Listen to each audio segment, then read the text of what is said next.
It is 5:30. We'd like to welcome you all here, and we're going to call our meeting to order. Thank you for being here, and we have a special opening ceremony. Lieutenant Colonel Reed from the USU ROTC with the Air Force is here, and he's going to share some thoughts with us. Lieutenant Colonel Reed, thank you. So, good evening. Thank you for letting me be here, and it's my first time here, so appreciate the opportunity. I'm Lieutenant Colonel Richard Reed. I'm the detachment commander for the Air Force at Utah State University, and I just want to start out by just saying, first of all, we have an incredible detachment there. You can be very proud of some of these young men and women that come from this area that are competing, because it's competition, to be able to be part of ROTC and be part of the Air Force. And I just want to say, great job as far as these young folks that come right here from Logan, Utah. I'm not from Logan, so I just want to make sure I put that out there. During this time, being able to celebrate this 20th anniversary of 9/11, it's a great opportunity to remember and to look back at those that have sacrificed, those that have given that ultimate price. When I teach the cadets, most of them are young enough now that they weren't born during that time.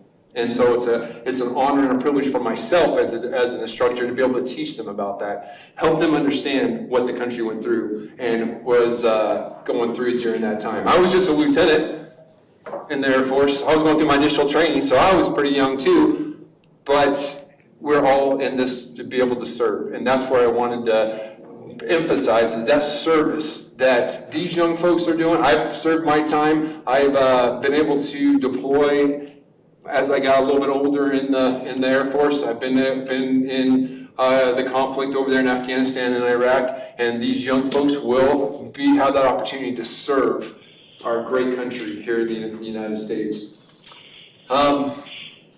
What I do want to, just a couple things, because I know I only have a few minutes, I just want to emphasize how important that the military is led by civilians.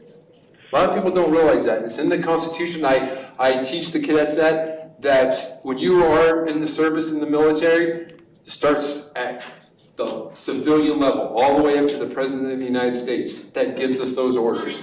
And that's something that I just wanted to make sure I emphasize that it's so important that we have that civilian leadership. And most of you can look at the leadership all the way up to the President of the United States, including the Secretary of Defense and so forth. That's who we follow. Now, it does have those offshoots in the National Guard, going through the governors and stuff, but active duty military. And I'm just going to put out a couple, well, first of all, going back to September 11th, September 2001, the President gave that order. President Bush gave that order, we moved out and we went and did exactly what the President told us to do. And I'm going to use one quote that he put out right after the terrorist attacks, which I'm going to read. Terrorist attacks can shake the foundations of our biggest buildings, but they cannot touch the foundation of America. These acts shatter steel, but they cannot dent the steel of American resolve. America was targeted for attack because we're the brightest beacon for freedom and opportunity in the world, and no one will keep that light from shining. Our nation saw evil, the very worst of human nature, and we responded with the best of America. Powerful words from our president at that time. And I want to say that we are developing that next generation right now, the best of America. Those cadets that I teach right now, we're teaching them to be able to lead and to be able to be that next service members. After I'm gone or not in the military anymore, these young lieutenants young cadets are going to be lieutenants, and they're going to be able to serve and lead our great nation in the military and in the Air Force. Thank you. It's my privilege to be able to be here. It's my honor to be able to serve and to be able to teach these young men and women. And they amaze me every day when I get to teach them like I did today and I will tomorrow. It's a great opportunity. And thank you very much. Thank you.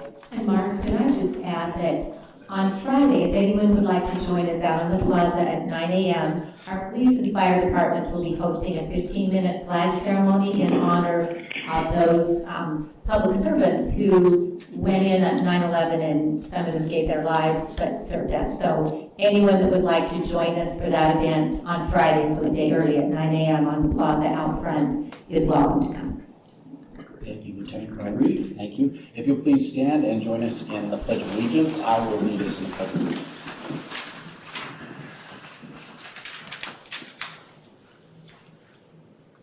I pledge allegiance to the flag of the United States of America and to the republic for which it stands, one nation under God, indivisible, with liberty and justice for all. Thank you so much. All right, at this time, I will accept a motion to accept the minutes and approve the agenda for tonight. I'll move acceptance, minutes, and the agenda. I will second that. It's been moved and seconded. All those in favor, please say aye. Aye. Any opposed? All right, minutes have been approved, and the agenda's been approved as well, too. All right. Our regular meeting schedule are the first and third Tuesdays at 5:30, and our next meeting is September 21st, Tuesday, and that's coming up in 2 weeks. At this point, anyone who is wishing to comment on any item that's not on the agenda, if you're here to talk about anything that's on the agenda, please save your comments for later. And please step up to the microphone, let us know who you are and the city where you reside for the record. Please limit your comments to 3 minutes or less if possible. We'd appreciate that, since we have a very, very full agenda for tonight. And if there's a large group of people that have come together to speak about one particular item, we would ask you to choose a spokesperson to share that information. All right, please. Okay. Thank you. Good evening, Mayor and City Council members. My name is Mary De Silva, and I'm here to speak on behalf of the Concerned Coalition of Cache County. We are a nonpartisan group of parents and citizens in Cache County with the concern of COVID-19 management in the schools. We are bringing you a petition and testimonials for asking for mandatory in-person masking in the schools. I'm a retired registered nurse with 27 years of experience in communicable disease surveillance and control in a large health department. My career was tracking outbreaks of disease, treating sick people, and issuing recommendations to individuals and groups to control spread. As you know, we continue to be in an ongoing pandemic. Control of COVID-19 has evaded our best efforts. Intermountain Healthcare recently announced that patient care volumes in ICUs have reached 102% and 100% of acute care units. The hospitals are pleading for the public to get vaccinated and follow guidelines of the CDC to prevent spread of this airborne disease. The CDC recommends face coverings in schools where rates are high and the population is unvaccinated. If we allow COVID to run rampant among school children, it will spill over to the rest of the community and overwhelm the hospitals. By choosing to hold school with no mask mandate, we are choosing to potentially have large outbreaks in the schools and risk higher rates of hospitalization and death. Our state is currently experiencing deaths every day from COVID, including a Salt Lake City teenager with no underlying health conditions. So I would like to read to you a few excerpts from the petition that we are bringing, and may we give you copies of the petition? Absolutely. If my associate could also give those. And it says, we represent a coalition of concerned parents and citizens across Cache County. We ask you to support mandatory masking for in-person school attendance in accordance with the Center for Disease Control, American Academy of Pediatrics, Utah Department of Health, and the Utah State Board of Education. COVID-19 does seriously affect children, and they can transmit COVID-19. With the vast majority of Utahns under 18 are still unvaccinated, and All the children under 12 are not vaccinated at all. With universal masking in place last year, Utah schools proved that high mask use was vital to slow COVID-19. With the highly infectious Delta variant, mask mandates are more critical now than ever. Without mask mandates, case counts will be much higher than last year. Primary Children's Hospital in Salt Lake is the referral for Children's Hospital in 4 states. And a surge will overwhelm this hospital, which is already short-staffed and overtaxed. Unchecked COVID-19 in the schools will also greatly affect the larger community, leading to a surge in overall cases.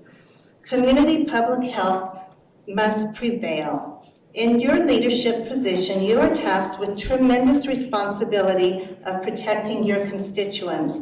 We depend on your leadership to do what is right and make challenging choices to get students back to school while prioritizing their health and safety. Your proactive support of mask mandates would at a minimum support student education, as an increase in infections will significantly disrupt education through quarantines and closures. Please support mask mandates so we can keep the schools open and our children and communities healthy. Thank you. Thank you so much. Mary, your concern is serious and significant. And I appreciate the 400, almost 400 games that you've got. That's So almost much, thank you. Any comments to that, or? I'll be responding to the organizers again. I think most people are aware of the current legislative mandates in place, which really limit any masking requirements to a county council in conjunction with the health department and the school district as appropriate. So I understand you're also providing this information to them, which would be the appropriate legislative bodies to deal with that. So thank you. Thank you so much, Mary. I can say I wish we had more power, but we don't.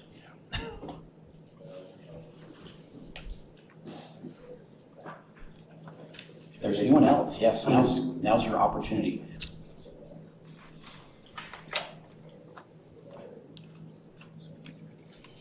Hi, Mayor Daines and council members. I know all of you in some capacity, more or less. I'm Katie Lee Coven, and I'm at 820 North, 1500 East. I'm actually here as a concerned parent, and I understand there are some limitations as to what you may think you can do. I'm chair of the Hillcrest Neighborhood Association. I serve on the Public Art Committee for the City of Logan, proudly the State Art Collection Committee, and I am the mother of Iris, who is a 5-year-old at Hillcrest Elementary. So I'm coming to you as a follow-up to what Mary was sharing today as a parent who is scared to send my child to school, to an elementary school where hundreds of unvaccinated kids are indoors for extended periods of time. Most are not wearing a mask and unable to be socially distanced. Cases are higher, of course, we know. I don't need to tell you the data. We all know where the data is in terms of cases in our ICUs. I don't feel my child is safe in school. And in less than 2 weeks that she has been there, I've received that dreaded email saying, your child has been exposed to COVID because someone in your class has contracted COVID in less than 2 weeks. So we're already faced with the fear that I hoped may not happen. So I'm here today because I want to be able to look into my daughter's eyes and say, Iris, I have done everything I can to keep you safe. And so, and I also am here because there are people in this audience. Christine Mon, she has dealt with long COVID since last May, and she has a kid in school where there are no mask mandates. Can you imagine dealing with those symptoms since last year and then walking around and wondering what the heck we're doing? So I've spoken to Superintendent Schofield, and it seems the superintendent and school board would like a mask mandate, and yet their hands are tied. My understanding is that our school leaders here in Logan would like a mandate. Why? Because we all know it will keep our kids safer and hopefully in school where they should be. And I really appreciated the responsiveness I've gotten from our school leaders. I emailed our county council, And the only person who responded was Paul Borup, one of the 3 Logan representatives, to say that he disagrees with the mandate because he, as someone who is not a health professional, has data that does not support such. So why? Because it is, excuse me. We know the CDC, Pediatrics Association, and others have other information that they are trying to share with everyone.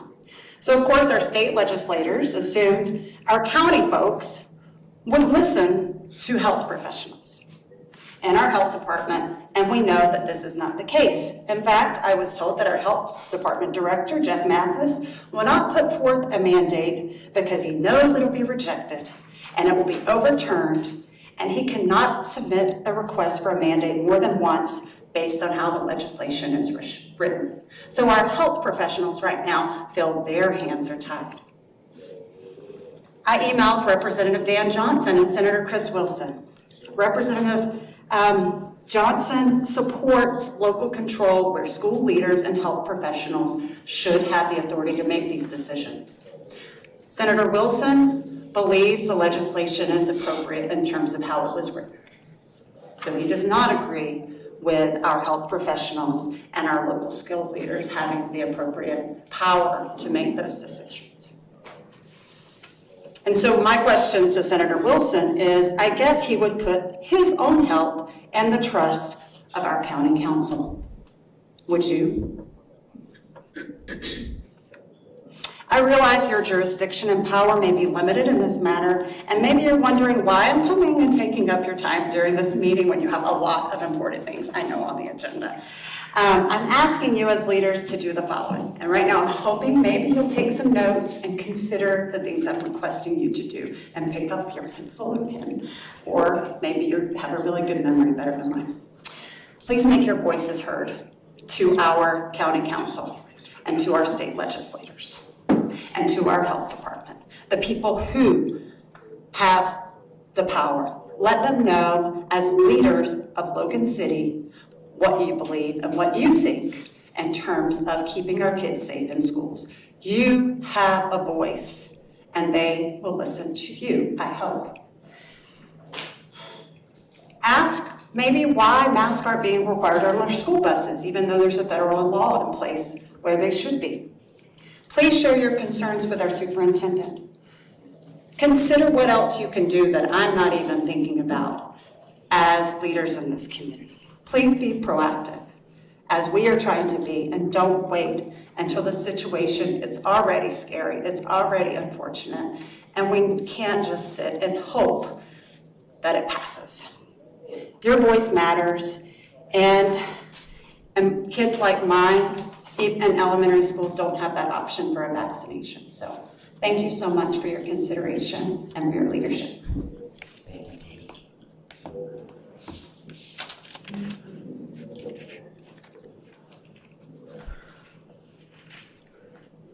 Any other comments for right now? Hi, I'm here just as a citizen wishing you Shana Tova. Tonight is the first night of the new year for Jewish families, and I just wanted you to know that in my home we have 3 New Years. We have Rosh Hashanah, Jewish New Year, we have the Christian New Year, and then we have Chinese New Year. So we get to celebrate New Year's a lot. I just wish we could just all do it together, but some of my kids are not with us. Anyway, Shana Tova, Happy New Year.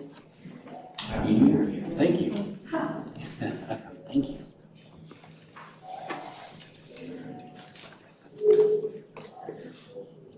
Getting some feedback from somewhere. It's the hacker. Oh. Gotcha. Okay. All right. Very good. To the hacker group, could you hit mute for just a few minutes? They're next. Yeah, they're next. Right, but, okay, Yeah, great. so let's move on to the mayor and staff reports. Mayor, would you like to present? I would love to present. I am delighted that we are finally to this point. It has been a long time coming. We are going to show you the plans for our new library. Just a brief bit of history. On April 3rd, 2020, we got notification that some property that we were interested in for a new library was not available. We had been actively looking prior to that time, and at that point we sat down and said, where should the library go? And we looked around and said, we actually really like where it is. It's a great location. It could be a wonderful feature as part of our downtown revitalization. So at that point, we engaged Hacker and along with our local Design West, and if I could get the 4 folks here from Design West to just stand up and recognize them. They're our local team on the ground. They partnered with Hacker Design, who is a firm that specializes in library design. They were selected several years ago, but again, we just weren't quite settled on a site. So we engaged them and have been working since late April of 2020 on getting us to this point. So, and they were originally going to be here, but due to concerns with traveling with coronavirus, they have sent a recorded presentation, and then they will be on the line to answer any questions council might have. We also have our local team here, so we think we'll be able to address any questions, but we are thrilled to show you the presentation. So take it away, Hacker. A big unveiling. That's true. I guess it's really our team playing the recording, but Principal and architect Hacker, and I'm joined by my colleague David Kellymer, design principal at Hacker. And we are both just really excited to be here, or virtually here, to show you the current design for your library. It's just a wonderful, exciting moment. It represents a lot of time and energy and effort by your community, the city, and the library to realize this project. So we're going to start by talking about design process and schedule, and then jump into building function and look at the design plans. And then David's going to talk a little bit about design philosophy and inspiration for the design, and then we're going to shift to interior and exterior materials, and then we're going to go through a fly-through of a model building. So design process and schedule. So we actually started the project in 2017. Some of you might remember some of the community outreach that we did at that time. We actually had town hall meetings, we had focus groups with different groups in the library, and that resulted in a facility assessment report, which included a building program, IT analysis, and space recommendations for the library, and we also did a site assessment report.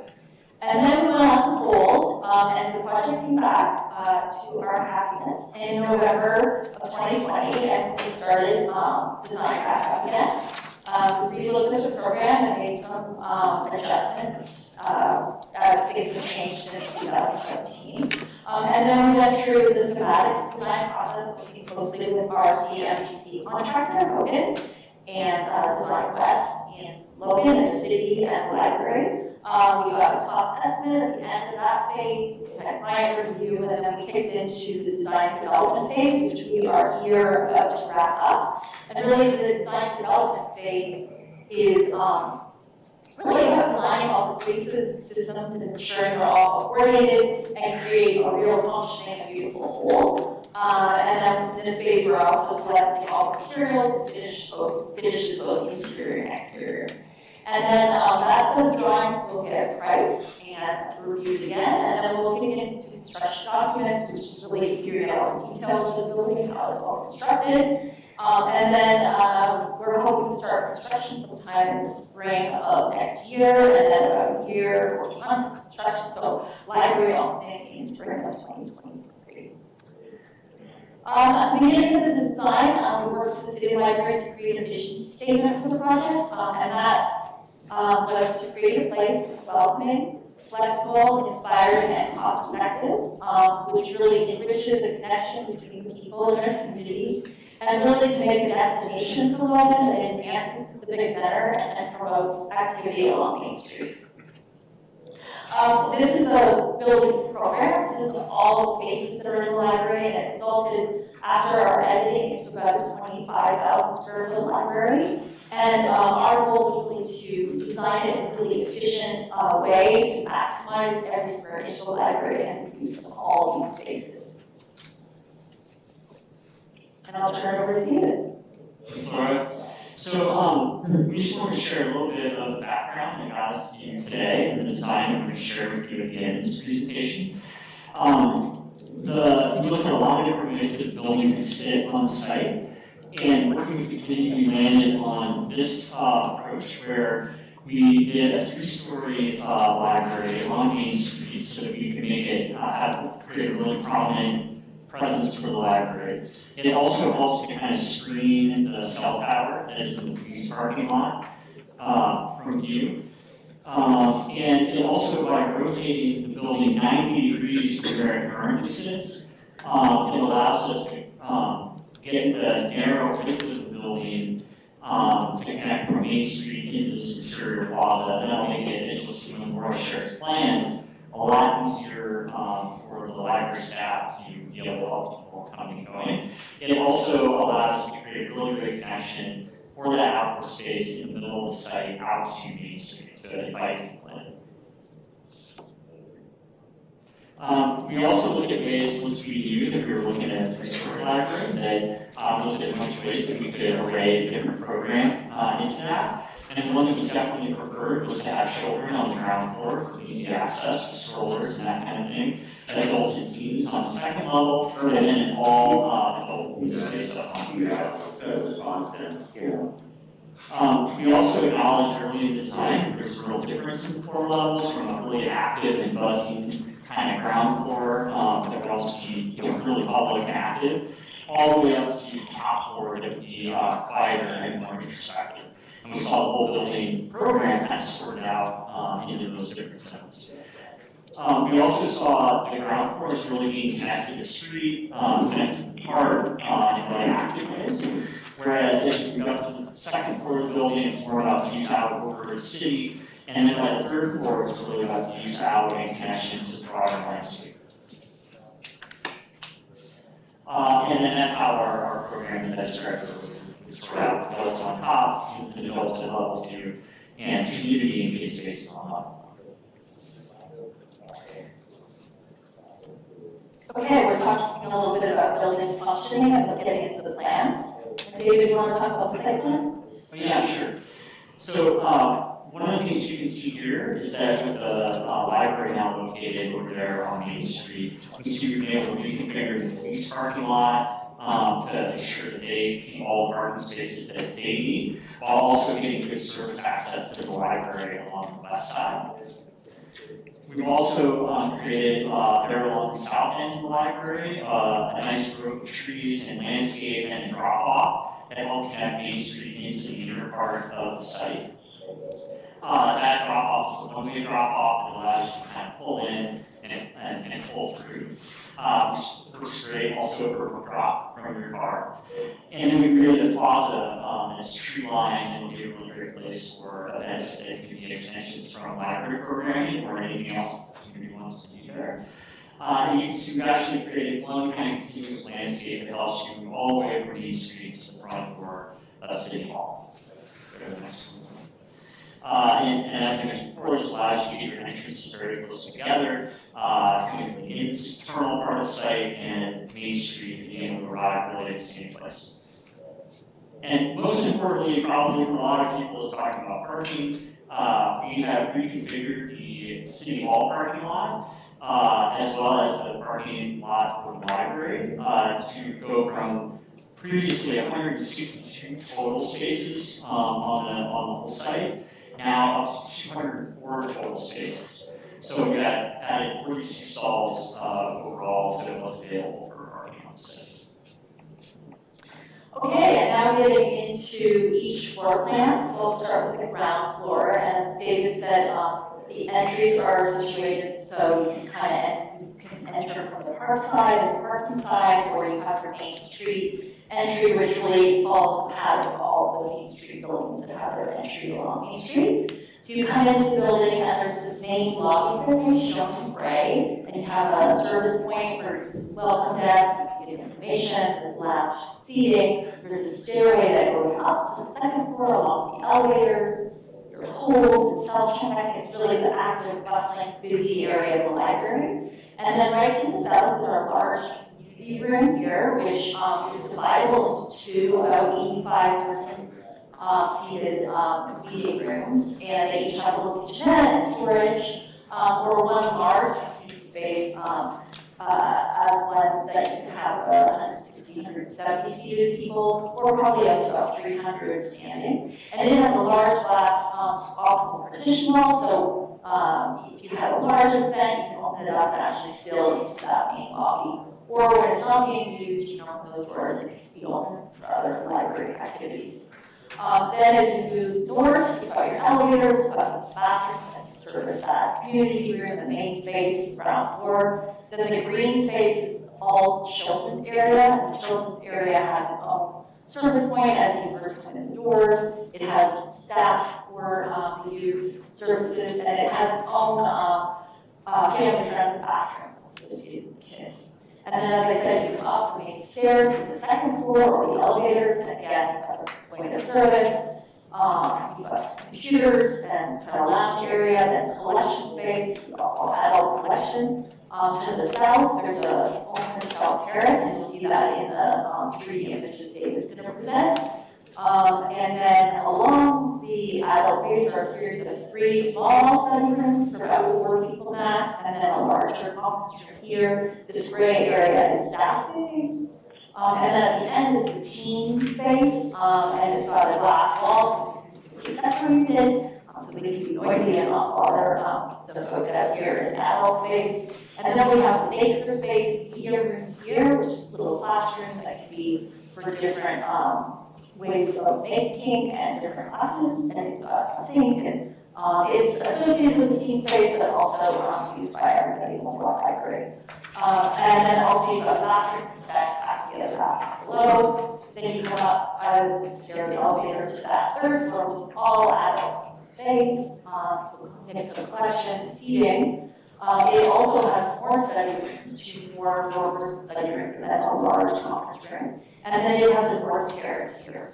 So that really rounds out the plans of the building. Oh, the other thing to note is the 3rd floor has an opening down to the 2nd floor, and the 2nd floor has an opening down here to the 1st floor. So all floors are interconnected, which really makes it an exciting interconnected space. Off to you, David. Great, so we want to share the very patient way to see what the library will look like. So just a few more slides to kind of give you a sense of what some of our inspiration was, and then we'll begin with we have a 3-dimensional model that we can take a minute to show you. So we really start kind of by trying to understand what's going to really, libraries are an opportunity for communities to find a voice for themselves. That can be a voice that kind of echoes things that everyone can share in the community. Libraries are one of those few resources, so we're always looking for what that can be. You can go to the next slide here, Laura. We were, I think, especially inspired by the landscape here. The landscape is something that everyone in the community shares a relationship to one way or another. That's why we thought it would just be such a really beautiful kind of thing to incorporate into the experience of the library. Now we have a sketch of how the building will ultimately try to bring that kind of spirit and debate in a way that no other public building in Logan currently does. We also were looking at kinds of public spaces you have. This being a civic building, we wanted to really fit and contribute to the public spaces of your city. We are part of Main Street, and so we're looking at how this building can both be a part of that, really kind of contribute to a really vibrant urban environment, and also we're looking at a lot of civic buildings, or the kind of more public buildings in your city, that are often set in parks and in relationship to the landscape. And so we saw that this building really wanted to do both, be part of Main Street and be kind of set in and connected to the landscape. We also were looking at an idea that could reflect the dynamism and energy of a whole variety of programs that are on the inside. And so early on, we were talking about how do we find a language for the building that really expresses that huge range of choice and opportunity. we started to look at interior materials, and you have the next slide, Laura. And we're really taking the same inspiration of looking at how the building can kind of change as it comes up from that ground floor up to the top. So at the ground floor, we're looking at how the colors could be bolder, more expressive, more vibrant. We have the kids area down there, and they can really connect to nature in a way that is like that. It's very bold and direct and strong and exciting. And then as we move up through the building, that kind of similar kind of nature-inspired color palette can start to become a little bit more live and subdued, a little more focused.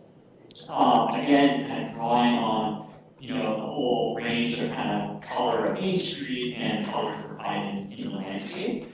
And then as we get up to the top, the most contemplative kind of quiet space, really thinking of very serene colors that we're really driving from looking at all the different kinds of characteristics that the horizon we can kind of take on in that environment, and really bringing that as a palette through the interior finishes.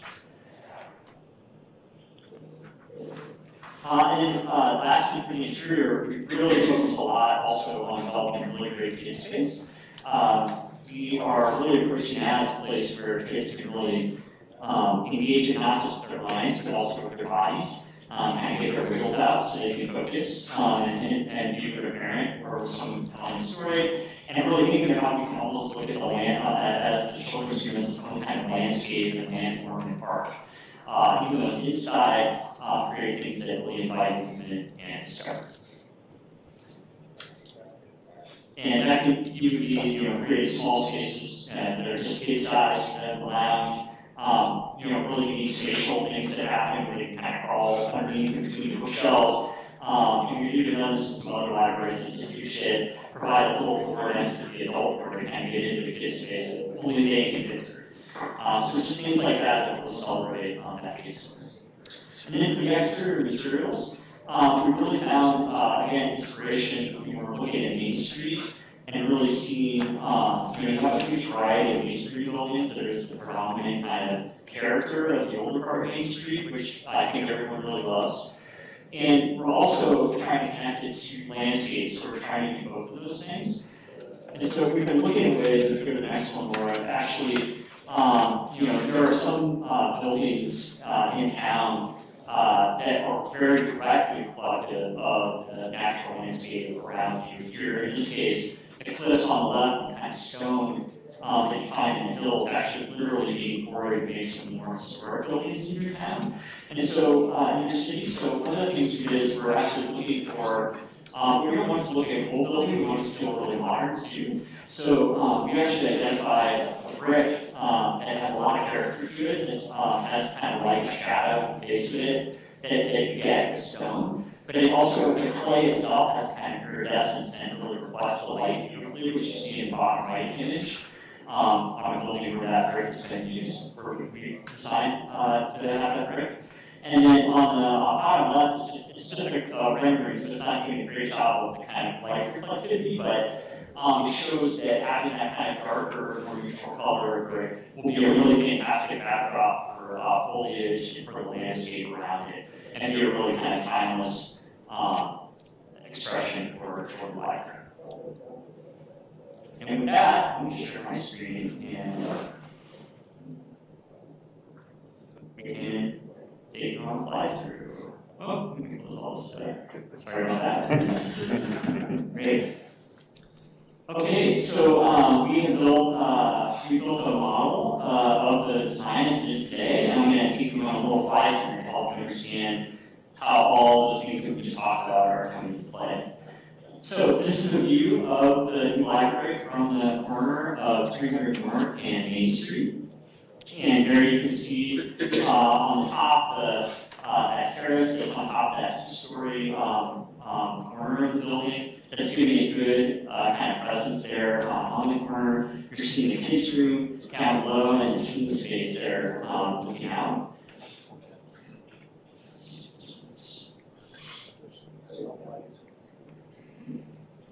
Sorry about that. Great.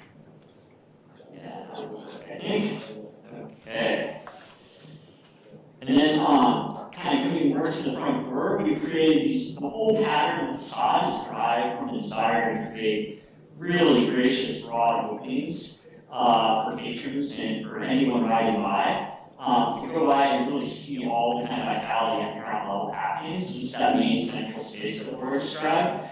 And one of the unique things that we've been able to do is create complete transparency at the ground level all the way into the park that you can see here. And then at the upper level, created just a really giant window that is proportioned in a way that matches that kind of long horizontal form of your landscape of the hills that you'll see when you go inside. You can see how that works to help frame that. And then as you approach that front door of Main Street, really getting that view through into the park and being able to see people there waiting to kind of help you and welcome you into the library, as well as how to access the stair and the elevators, all just village managers. And then from the southeast corner, the meeting room, and to the left here, the approach kind of into that and welcoming from Main Street back into the park. Up above on that one-story element that really the whole building kind of steps down to welcome you into the park. That is that terrace on the south side that you can see from here how it has a great kind of view and prospect kind of down into that green space. In itself has a nice covered space with shade there on the south side where people can come out of the library and get out on the terrace. And that terrace will be not only else very huge, they have lots of seating and opportunity to be out there. And then this is on the park side with the meeting space down at the ground level, being able to open out onto that park space. Drop off, where you get dropped off, you can just move straight over to the front door that's welcoming you in off the park side. This whole facade of the building really carries that kind of dynamic quality as all of the walls are positioned in ideal spots to serve the kind of program that's happening behind it. And then as you approach, approaching that other front door that's facing the park, created that really great seating area that Laura pointed out for people to gather. And as you come in, you're actually able to see all the way up through the building and back out to the sky. That's actually all the way up at the third level of the building. So you can get a sense of the whole right when you walk in. Kind of coming in, there's something there to help you, and you can see down all the way down to the end of the kids area. So if you're there with your little one, you can just head straight down to that space and know that it's there. And then kind of looking back at the seating area, really a grand stairs helping welcome you up to the upper levels of the library. And then looking back at that field space with that outdoor door that you can open up to expand the functions in there. This is where story times can happen as well as community events. And during the day, with nothing planned, people can still go in there, and it's a great place to expand the useful space of the library. And then down in the kids area, this model does not reflect all our current thinking yet around how to create that kind of park-like space, but it does start to give a sense of kind of light quality and the kind of playful character that we intend for it. Then moving up to the second floor, you can see there on the left is the stair coming up and then leading you up, then up to the third floor. Off to your right is a double height space where you can see up to the sky. One of the great things about this kind of pattern of really big openings and larger walls is that we get really efficient runs of shelving that helps support the collection. And coming down that part of the second floor, there's a team space with a really great view kind of up valley. And then looking back the other way south out to that terrace, with the trees of the park helping to kind of contribute to screening the hotel from the experience. And then coming out and really having this great view out to the Wellsvilles to the west. And then if I look around to my left, you can see the hills right behind town, which you see here. Really, this end is from the third floor. That's that opening to below, kind of right in front of you. And so, really, this whole library kind of culminated in this moment where you get to experience the landscape in a way in a public building you just really don't have in any other public buildings right now.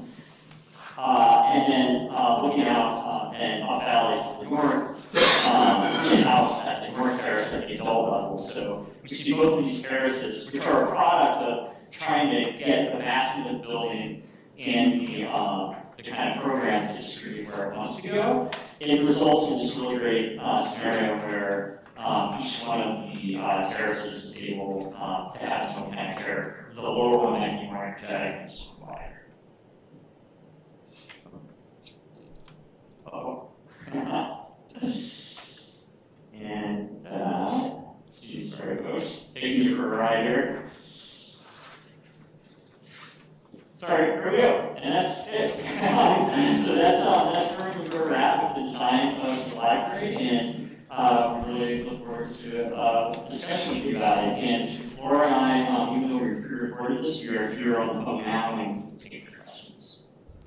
Perfect, and I have to thank Jeannie Simmons and Mark Anderson, who have served as the two council members on the design committee for a lot of meetings over the last period of time. And it actually is the first time for the other council members to see this along with you. So we're thrilled about this, and then so we'll take a few questions if you have them, either for our local Design West team or for the hacker team, and then Karen Clark just has a few minutes to take to tell you about how we're going to sequence this and transition going forward. So again, and the other thing I might add, they showed it in the gray brick, which was the majority seem to like that color, and you can see that it does tie in with our historic downtown.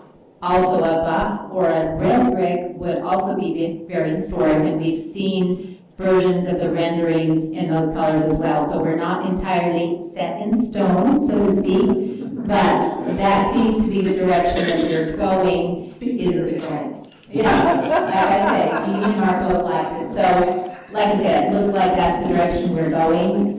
Obviously, a lot of details inside to be fine-tuned, but we had another meeting with the interior design specialist today, and really pleased with the direction they're going. So, Can I say something? yes, you may. Thank you for all your help. Well, it was a pleasure. I know that many of us have felt like a new library was never coming. And I know personally that I've looked at probably 15 different sites in downtown Logan for a potential library.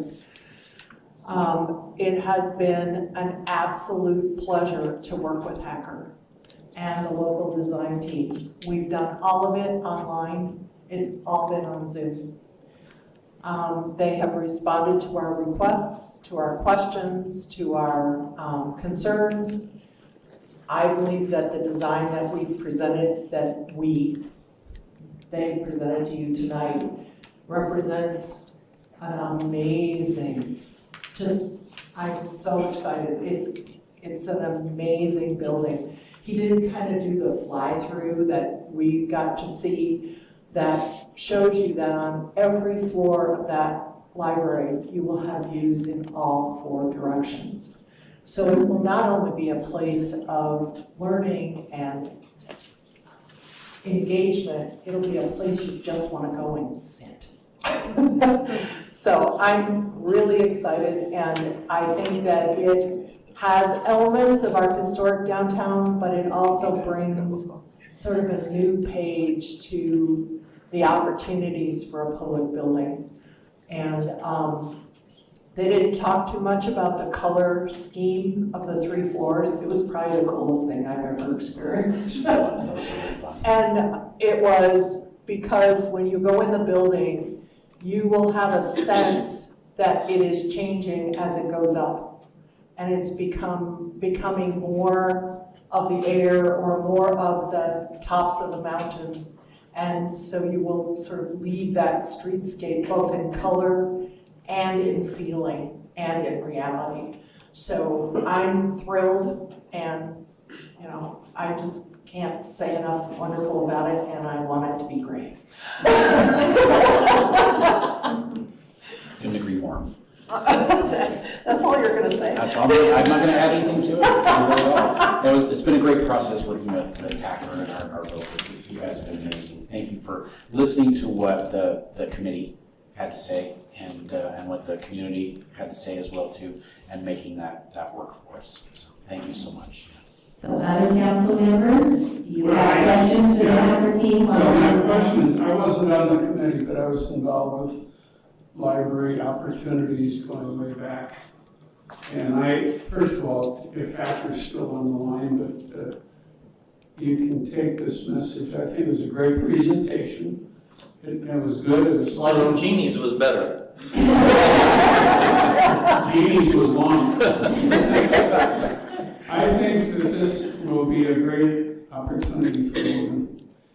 And I was thinking when we were talking with Mark, some people might think this is a little stark because it's contemporary and it doesn't have some of the traditional flares to it.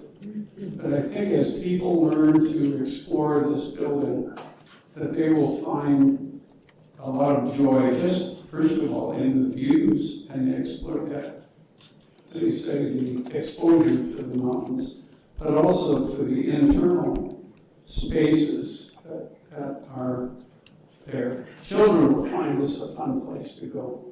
So I totally endorse what I've seen so far. I think they've done a great job.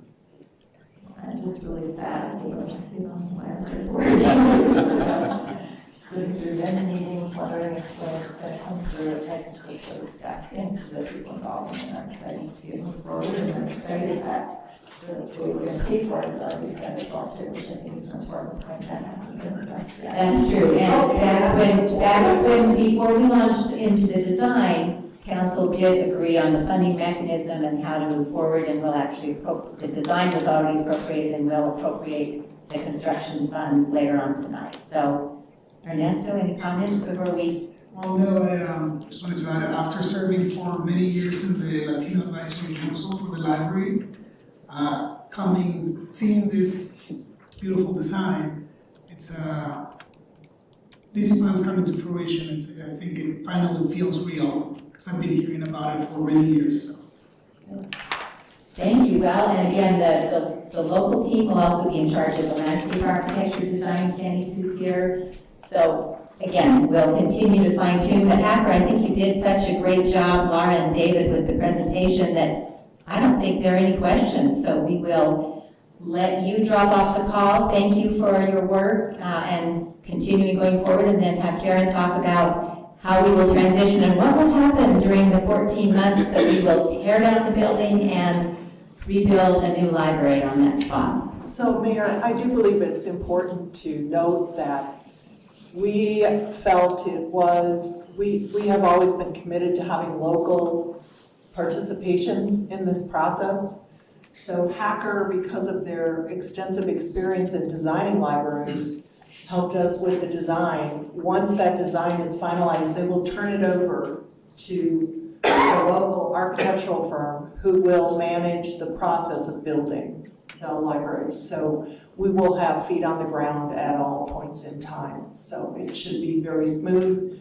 We have been working with the construction company already to make sure that we're staying within budget. So.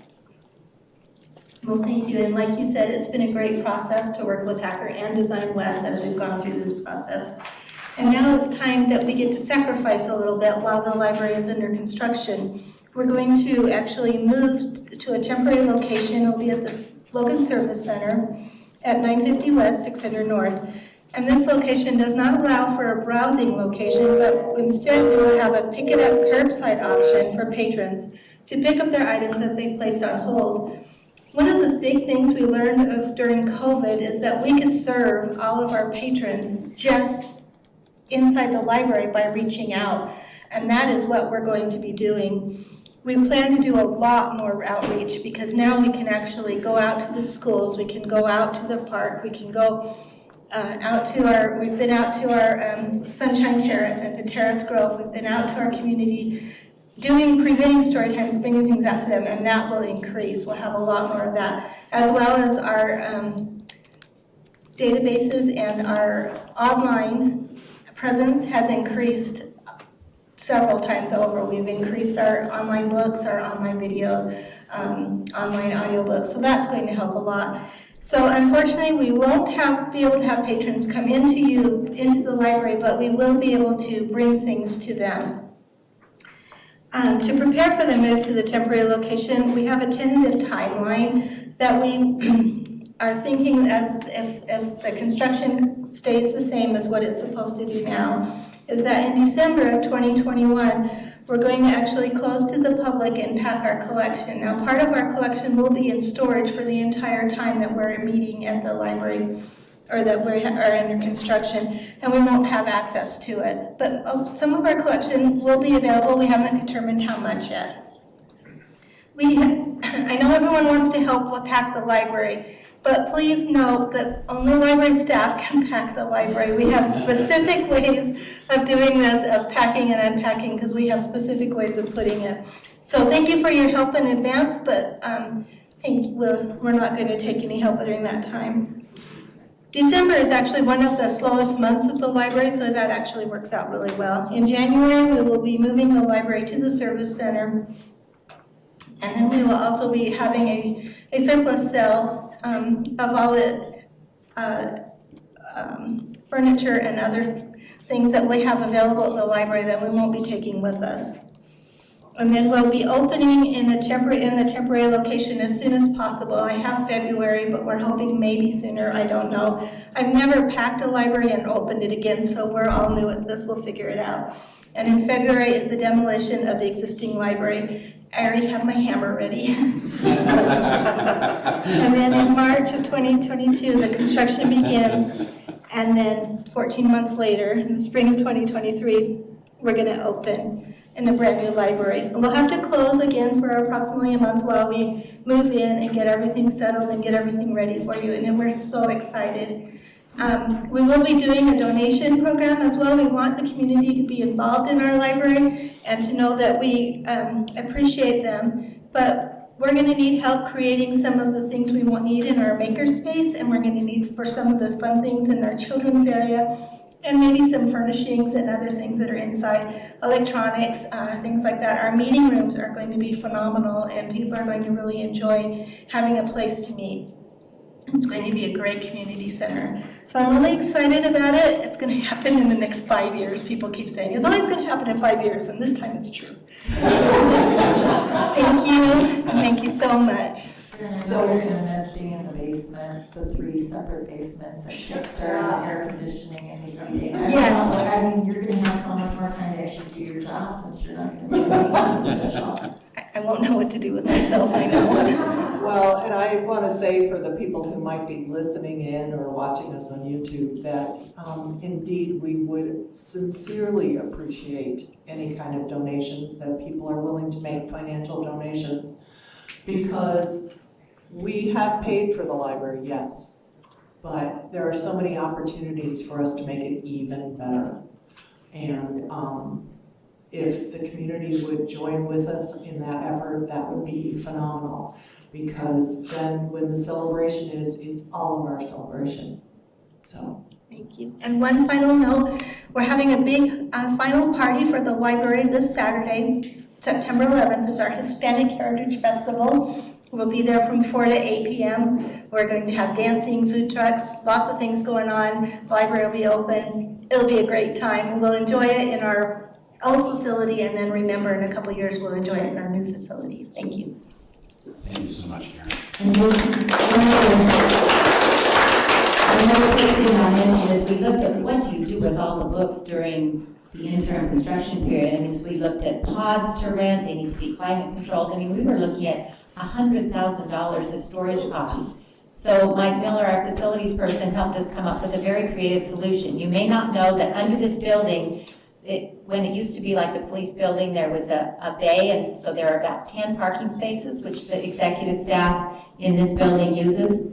It's climate controlled, so that is going to be our storage space for 14 months, save us $100,000, and we will be happy to park on the street and the outside parking during that time to save $100,000 for the project. So we got a great location secured. So anyway, very, very exciting. We'll be posting this presentation on the library website and on the city website tomorrow. If you have questions, get in touch with Karen or myself, but really pleased that this is finally moving forward. So that is wonderful news, and my next item on the agenda, if you're ready for that, is also wonderful news. I will be brief, but I'm going to read this. This is an update on Center Block. As you know, we've been working on fundraising for our center block plaza. We're about to go into gear on the library, but I am very delighted to announce this. Logan City Mayor Holly Danes is delighted to announce a grant of $200,000 to Logan City from the Emma Eccles Jones Foundation for the Center Block Plaza in downtown Logan. Emma Eccles Jones has long-standing ties to Cache Valley and was Northern Utah's first kindergarten teacher in 1926 after receiving a degree from Teachers College at Columbia University. The water feature, where children, families, and others can come together to enjoy summer fun and splash through the fountain, will be named for the Emma Eccles Jones Foundation in recognition of its generous support. Spencer F. Eccles, a trustee of the foundation, said, "I am confident that Aunt Em would have been thrilled to support the redevelopment of downtown Logan. This center block plaza will provide a wonderful new space for the community to gather for concerts, enjoy ice skating and fire pits in the winter, and water play in the hot summer months." Mayor Danes said, "We are so grateful to the Emma Eccles Jones Foundation for this wonderful gift and for their continued investment in Logan and Cache Valley. The significant private contributions we have received will allow us to further offset the cost of the plaza and make our downtown development funds stretch much further. With this new gift, the city has now received $1.5 million in private contributions for the plaza project, with a goal of reaching $2 million in donations. If the city successfully secures $1,750,000 in contributions, the George S. and Dolores Dory Eccles Foundation has previously pledged a last dollar grant of $250,000 to achieve the $2 million goal. The water feature, which will feature lights and music, will use high-tech nozzles and jets. The splash pad will have a seasonal water budget of 1 million gallons of water from Memorial Day until mid-September. To put that into perspective, a typical home in Logan uses an average of 35,000 gallons per month during that same time period. That means the splash pad would utilize the same amount of water as 8 homes during those months. And we'll put photos of the water feature online along with that release tomorrow. So, again, great news on that, and we hope to also generate some contributions for our library. But, and then I also sent out to you the grant of $4.1 million from UDOT for the pedestrian underpass. So it's been a fabulous week or two. Are you excited?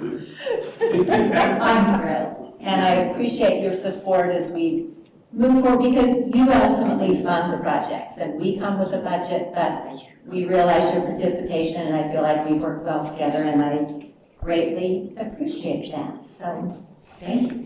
Thank you. Wonderful when we can find extra money to make some of these projects happen. So, moving on to council business. Vice Chair Simmons, can you give us an update on the planning commission? Sure, the last planning commission meeting was largely occupied by a rezone request and some land development code amendments that have come up both as a result of the work done by our state legislature and also by some challenges that we had in some prior, some projects that have come up. So all of those you will be hearing tonight, I believe, as workshop items. So I won't go through any further than that. Thank you for that update. Mike, you're sitting there. Oh, he's an 80, he's ready for his ADUs, I know. All right, let's move on to our action items. We have a public hearing for ordinance 21-14, which is a code amendment. Mike, I'll turn the time over to you.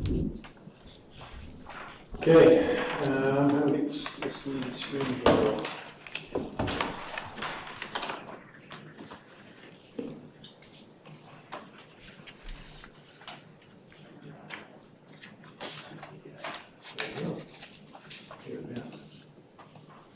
That's quite a lively discussion on this last meeting. I understand.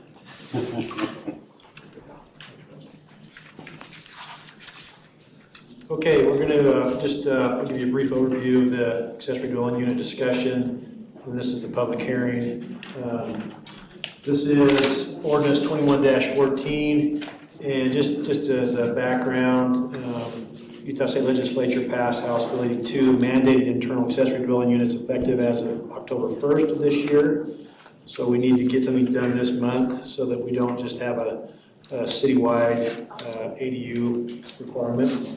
So the way the state law is written is that it requires an internal accessory dwelling unit to be created within the footprint of the primary dwelling, an owner-occupied primary dwelling. It's for the purpose of long-term rentals, 30 days or longer, and it's got to comply with all applicable building, health, and fire codes.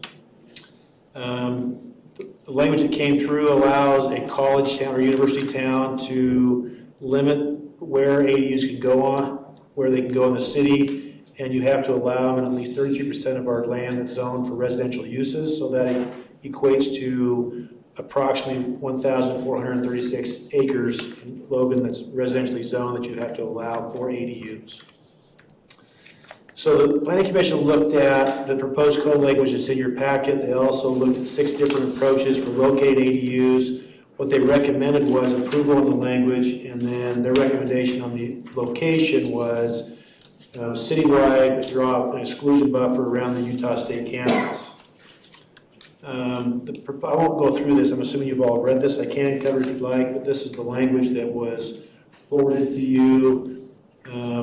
Basically says it's got to be internal to a primary dwelling. It's got to be in conjunction with a detached owner-occupied single-family residential dwelling.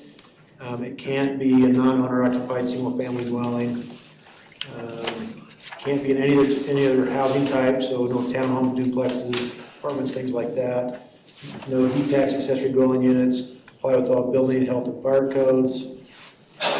Don't change the appearance of the single-family dwelling. We require 1 additional parking stall for ADU. Minimum lot size for the creation of an ADU is 6,000 square feet. No short-term rentals. They'll be required to get a landlord license or a business license from Logan City. And then no second utility meters for the accessory dwelling unit. So we met 2 weeks ago to talk about options on where to place them. The direction we got from you was to look at creating a buffer around Utah State. So we've given you 6 options that narrow it down a little bit. Let me grab the maps a little bit better here.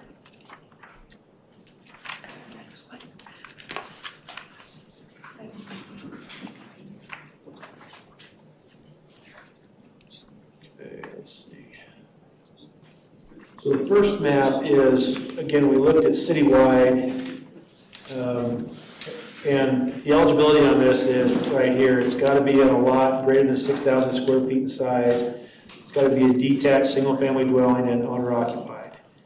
And this shows you visually what it would look like citywide, all the property that's eligible. And then on this area, it tells you the amount of acreage that's available for an ADU. And then the 5212 eligible homes is just a snapshot in time. This is what we looked at a point in time. This is what's out there right now. So that could change obviously based on circumstances.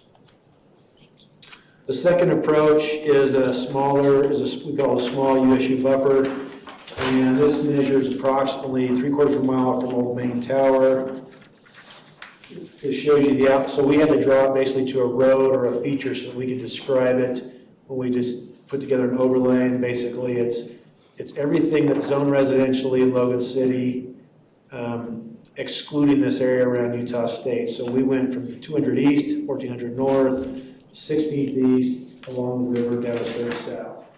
And within this configuration, you've got approximately 3,395 acres that are available and about 3,700 eligible properties or homes. It's more than double what our minimum requirement is. That's correct. So the third map is a larger USU buffer, and this looks at approximately a mile from Old Main, so down to Main Street, 14th North, the city boundary on the east side, Mountain Road on the south, Logan River, and back down to Main Street. And this puts the bulk of an ADU on the west side of town, for the cliffside area. And the total acreage for this approach is 2,736 acres and approximately 2636 in terms of eligible homes. This is the fourth map. It's labeled as MC3, but this excludes all of the areas zoned neighborhood residential 6. And this is an approach that's citywide but narrowed down a little bit, so it excludes the area around Adams, it excludes a portion of Hillcrest, excludes portions of the island, and then the west side, and the older part of the west side in Ellis. So this comes down to 1,925 acres and about 1,331 eligible properties.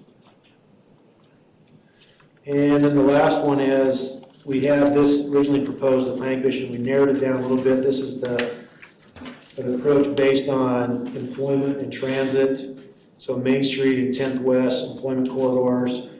And these are, anything is zoned residential, so NR2 up to CR, that's within 2 blocks of either Main Street or South Main State Highway, and then back up on 10th. It also includes some of the newer areas that are not developed yet or in the process of being developed that are zoned NR6 on the west side of town, so along 10th West, and then up on the north side, north of 1800 North.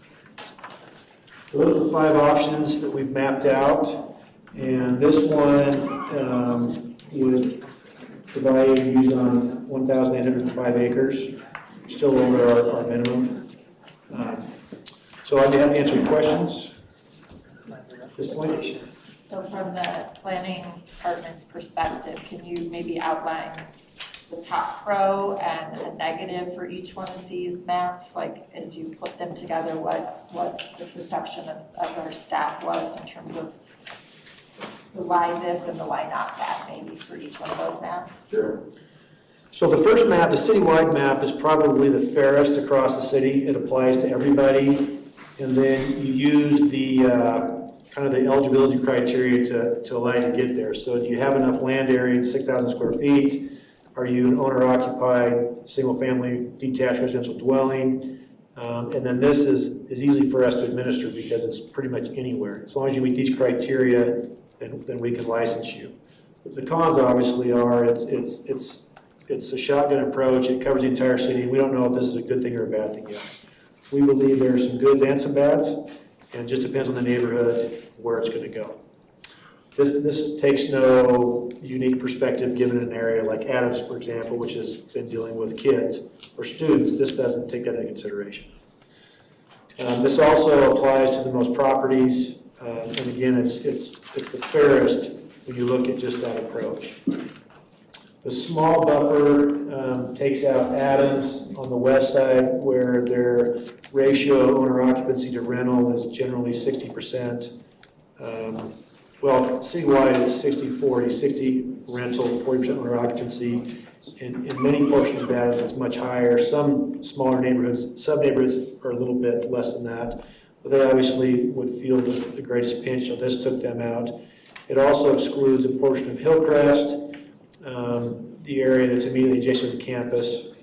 And so there's goods and bads, the same thing. This puts a lot of the burden on the west side, where you have some of the older homes that are still zoned single family or NR6, and those areas have seen some degradation in their neighborhood because of transition and renters and things like that. A large USU buffer takes out more of the area on campus, and again pushes it to the west side or cliff side. Goods and bads, I guess, it just depends.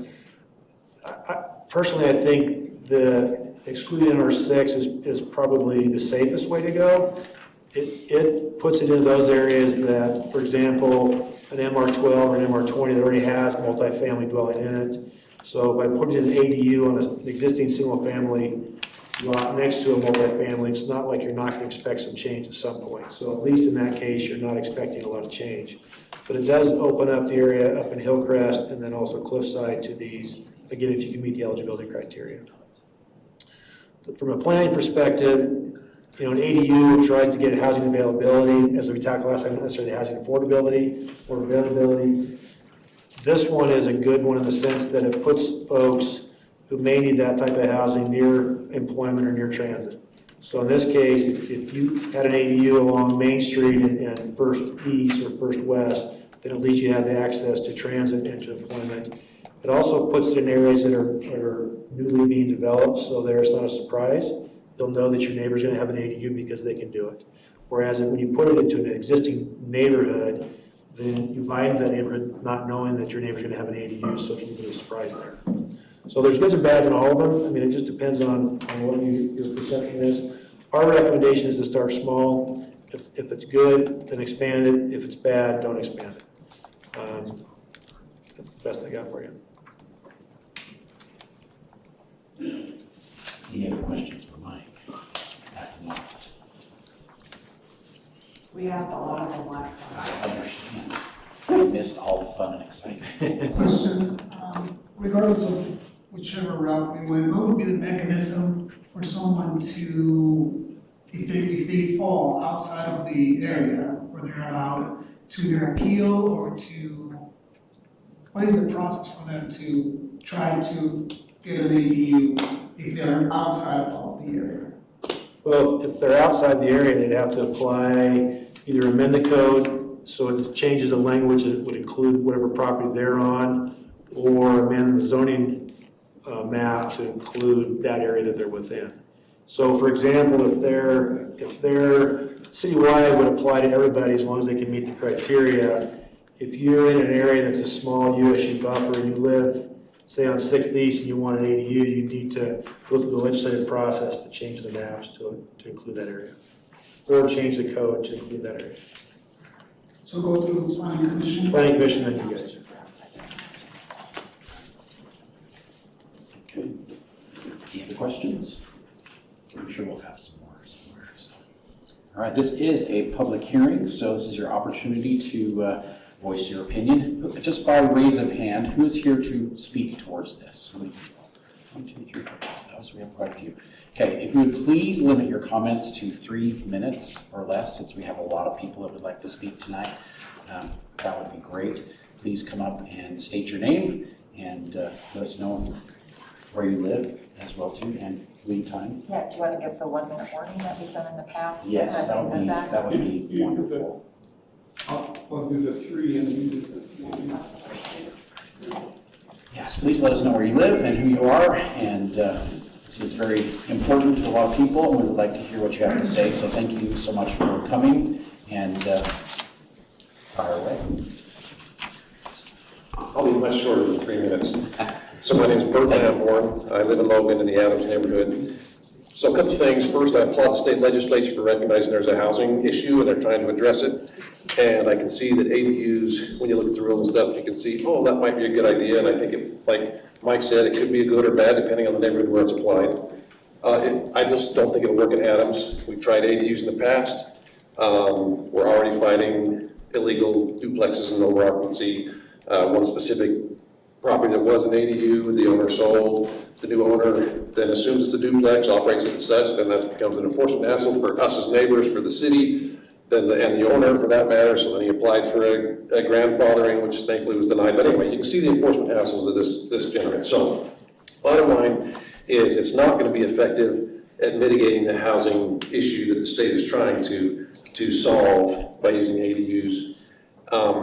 And I love the work that the city did with all these options, which is going to take away a lot of what I was going to talk about. I was going to suggest that you just, well, it doesn't matter what I was going to suggest. Bottom line is I support the big buffer around USU, and I like what Mike said. Let's start small. We're only obligated to designate 33%. Let's start small and see how it works, and then 5 years from now, maybe we can revisit it. But anyway, I appreciate all the work by city staff. I just want to make it aware that I, for one, as an Adams resident, don't want ADUs in the Adams because we're already suffering from excessive rentals and homes that, you know, everything go for sale, and then it's just our schools are suffering and our neighborhoods are suffering because of the turnover rental. So anyway, thanks for your time. Thank you.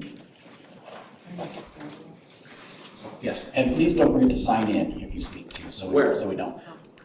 Oh, outside? Already done. Okay. Thank you. Hi, my name is Janine Wolf, and And I live on 1865 North, 200 West. And 4 years ago, it's my husband and I, we lived there. We have a 4,000 square foot home. So we refinished the basement and put a nice kitchen, a couple of bathrooms. And we have been renting it out, but the neighbors have given us grief, and they, when the housing asks why they're upset with us renting, they say because it's against the law. Not that it bothers them at all, because I have plenty of parking. We're on 1 acre. We have a great big shop and a lot of parking in the area. But anyway, I came tonight. I've never been to one of these meetings, but I came to petition to see if we could legally rent that apartment out. And we live upstairs, so it is an ADU. What's your address again? 1865 North, 200 West. And right behind us, homes are going up like crazy, but that shouldn't affect it. Well, it'll depend upon, I mean, we can't do a single house. So it will depend upon the area that we choose to allow ADUs in, and then you would have to get a license and follow all the rules, and it would have to be a single, all that set of rules. So if indeed whatever area is chosen is within your geographic area, then you would automatically be eligible to apply. Okay, so this map that we've been looking at, it's not for sure, it's not set in stone. None of the maps are yet. That's why we're here. Okay. Okay. All right, I don't know what else to say other than I hope that my area, we have big homes, a few big homes in the area that So could. you would advocate for the area around 200 West and 1800 North to be included in an ADU ordinance? Yes, yeah. Thank you. I would appreciate that. Thank you. Thank you. Thank you.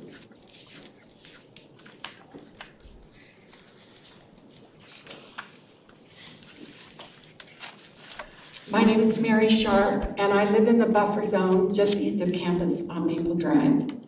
And I am in favor of ADUs in all of the neighborhoods in Logan City. I think they will help our neighborhoods and not hurt our neighborhoods. I have lived 32 years of my life in the buffer zone. I grew up in Adams School neighborhood near the boulevard, and my parents rented our basement to students, and it helped pay the mortgage.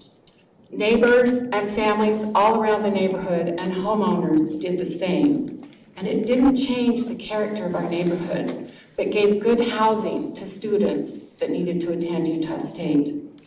Now my children are in the housing market and looking to buy homes. And they are also looking for a home where they could have an apartment and rent it. But Logan City has very few of those legal options. North Logan has them, Providence has them, but not Logan City. So I live just east of campus on Maple Drive, and in the last several years, many of the owner-owned homes have come up for sale. And it's been outside of investors for the majority of the cases that have purchased them. They live out of the valley, they live out of the state. It's beginning to change the nature of our neighborhood. And yet, on my street, I know of several owner-occupied homes that have ideal places that they could rent, and it's not legal for them to do so. So I feel like Logan City policies are not family-friendly or owner-occupied house-friendly. And I think that really changes the nature of our neighborhood.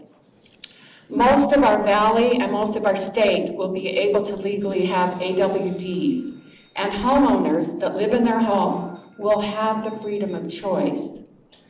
I would like my neighbors in my neighborhood to also have that freedom to choose what they think is best for them. I think that these will not destroy our neighborhoods, but help to save our neighborhoods. Thank you. Did you also send us an email today? Mary. Did you also send us an email? That was it, okay. My name is Kent Field. I live in the Lundstrom Park area, and I would like to get up and echo Mary's thoughts. I was thinking the exact same things. That's what I came here to say. People want to fight this and say that it's a rental issue or that things will be over-occupied. If you create a buffer or you create a two-system situation, you're going to have those who can do this legally and those who will do this illegally. It's already happening illegally throughout the city. I'm a property manager, I'm a landlord, I'm a realtor.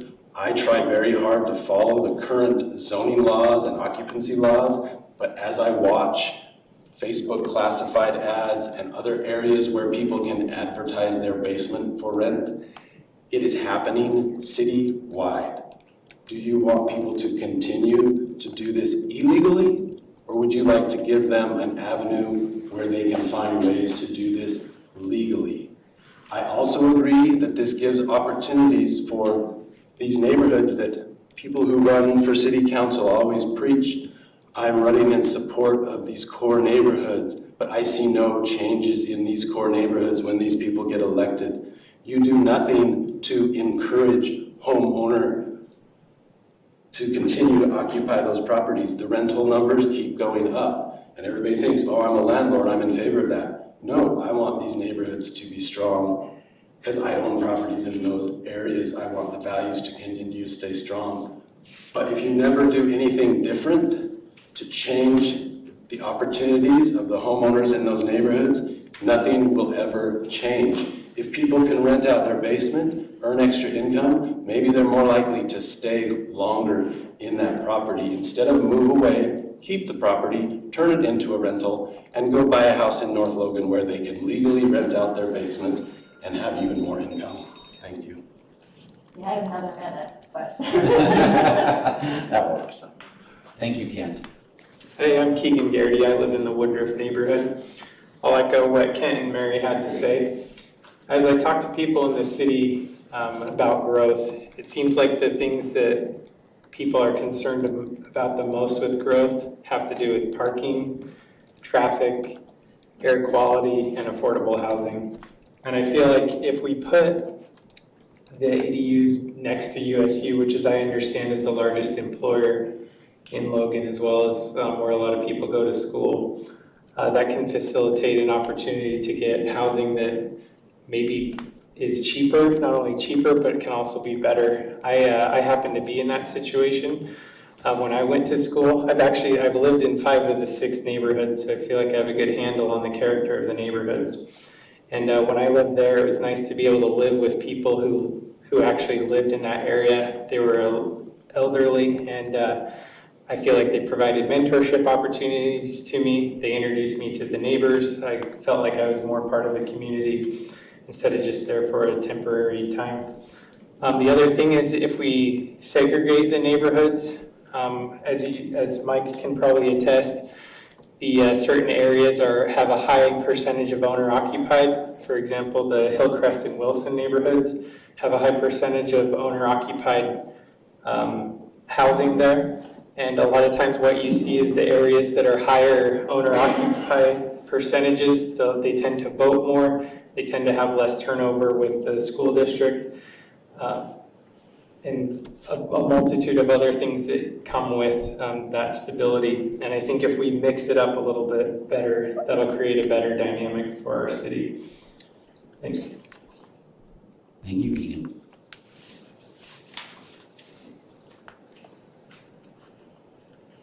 Hi, I'm William Hochstetler. I live on the island. I feel I'm a little late to the show. I've seen this on the radar since July and just haven't been able to make it. But this issue, more than probably any other facing Logan City and the future of Logan City, is near and dear to my heart.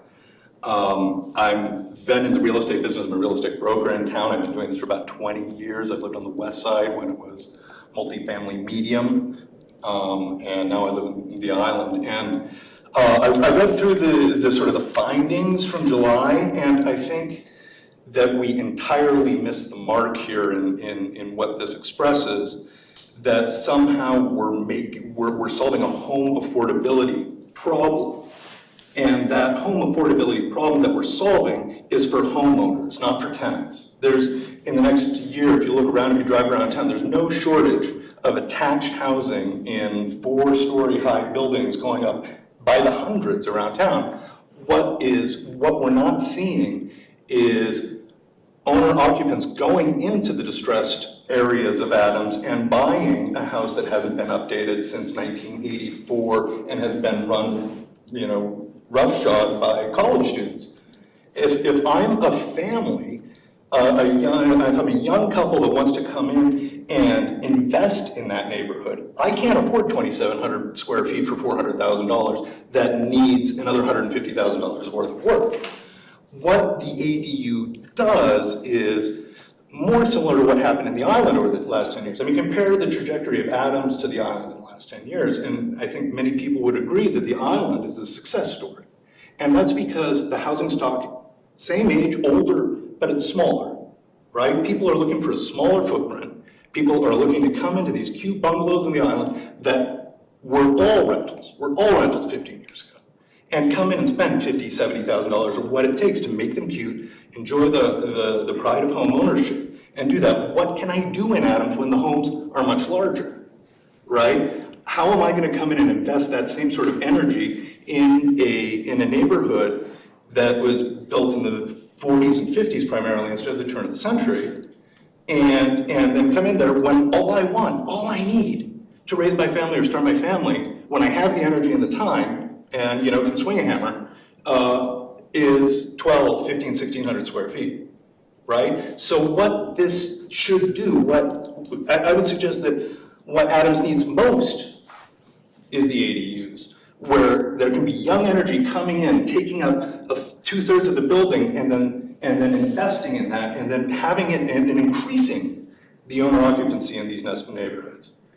while supplementing their ability. I would never invest in 2,700 square feet in a home that's been lived in with college students that was converted in the 70s, right, and has been like that for 50 years. Everything needs to be replaced in that home. And the students don't care about it.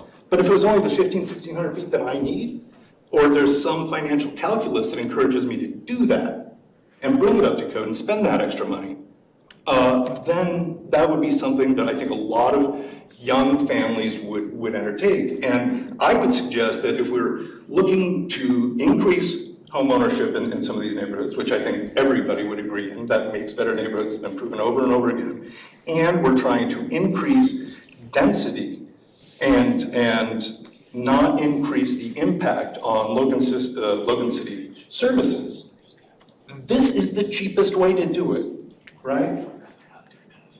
That's all I have to say. I think that the part in accessory dwelling units, which is different than multifamily, that's different than a duplex, that's different than a 2,700 square foot, 5-bedroom, 3-bath home that's overoccupied by unrelated adults. The difference is this requires owner occupancy. And it's statistically proven that owner occupancy is what improves neighborhoods, and we're trying to encourage that with this law, not set it to these outskirts of town, to the Woodruff neighborhood or the Northwest where there's mostly attached housing. Right. So, thank you.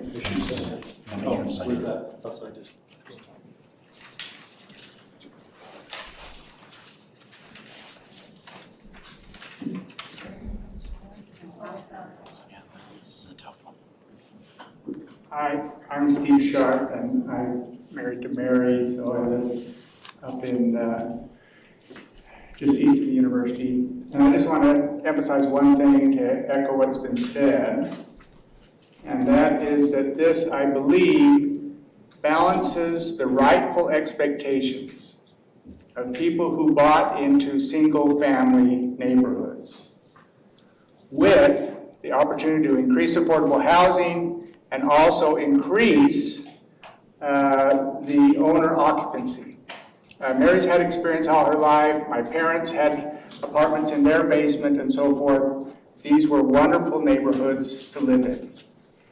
If you just opened it up to anybody, I think that would be unfair to the people who expect, unrealistically, in our experience, that these neighborhoods would remain owner-occupied, single-family dwellings.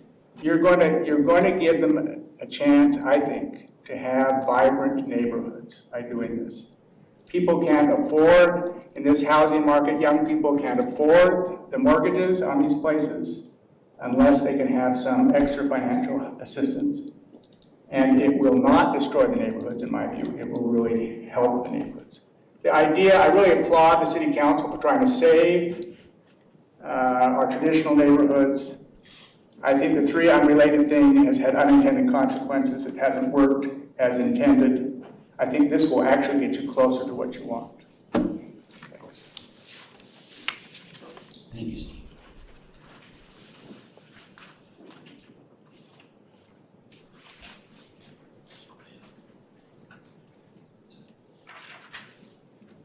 Well, my primary purpose wasn't the ADU discussion tonight, but since I'm here, with the Hillcrest neighborhood, Katie Lee Coven, 820 North, 1500 East, Hillcrest neighborhood, and I chair newly chair the Hillcrest Neighborhood Association, and we discussed this at the last meeting. It was presented to us, and I appreciated the opportunity for those of us on the committee to address it. And it's not an easy thing. We were all scratching our heads going, gosh, okay, what are the pros, what are the cons? And I don't, really like trying to wrap our heads around it, because it is, I guess in the end, the sense was the sort of, at least from my perspective, I don't want to speak for the committee because we didn't give a recommendation. We really have more questions than anything and trying to understand what the goal is. But for me, it seems some of the options are a little arbitrary in the sense that I can look at map 1 and my house is actually included as part of Hillcrest, but then another is not, and I thought, oh, well, that's interesting. Whereas Marion, some houses on Maple Drive, which are just a street over, as it relates to proximity to USU, were not included in some of the plans. And to me, it seems like if we know that Logan, we talk about density in Logan as something that we recognize as a component of living in Logan. We value that, right? We choose to live in Logan, and we know that people also value having more space outside of Logan, right, in other areas. And so you choose where you dwell based on what you value and what you interest. If we push the boundary outside of USU, or to try to mitigate maybe the numbers directly around USU, I feel like the comment around transit, it doesn't really make sense to me, because you're going to want, if you're going to have ADUs in the bordering areas to USU, people to walk and bike to work. Like I bike and walk most days to work.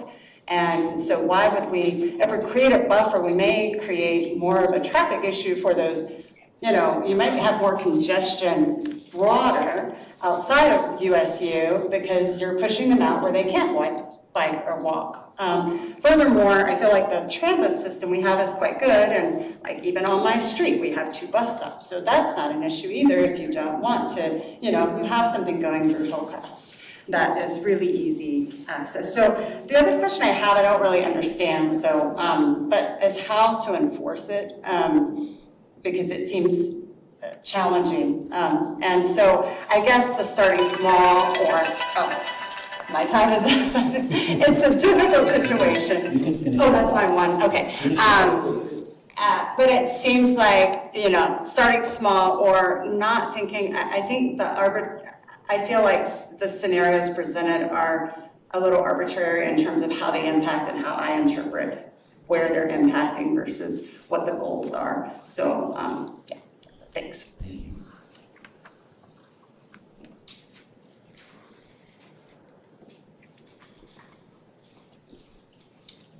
My name is Bonnie Hoth. I live at 735 North 400 East in the Adams area. And the question that I would like to have considered, because I realize this is not a retroactive homeowner occupied, and many of our family homes that were family occupied clear into the 90s no longer are. And so with that, I've seen neighborhood pride go way down, whether the properties are being managed by associations that do that kind of thing or whatever. But the neighborhood pride has definitely deteriorated since families have moved out of the neighborhood and they've become entirely rentals rather than owner-occupied with rentals.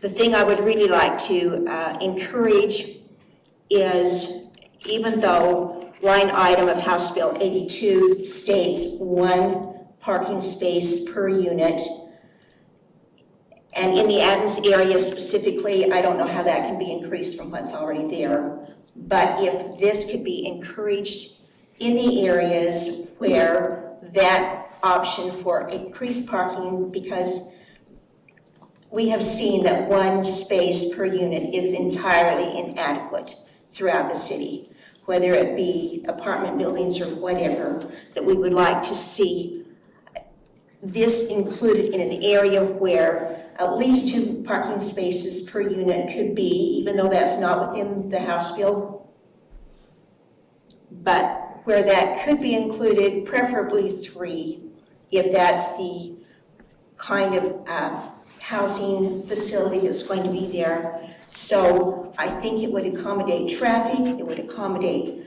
a pleasing neighborhood when we're not having to have cars parked on lawns, those kinds of things that I'm seeing in my neighborhood because of the housing that's there. Thank you. Thank you, Bonnie.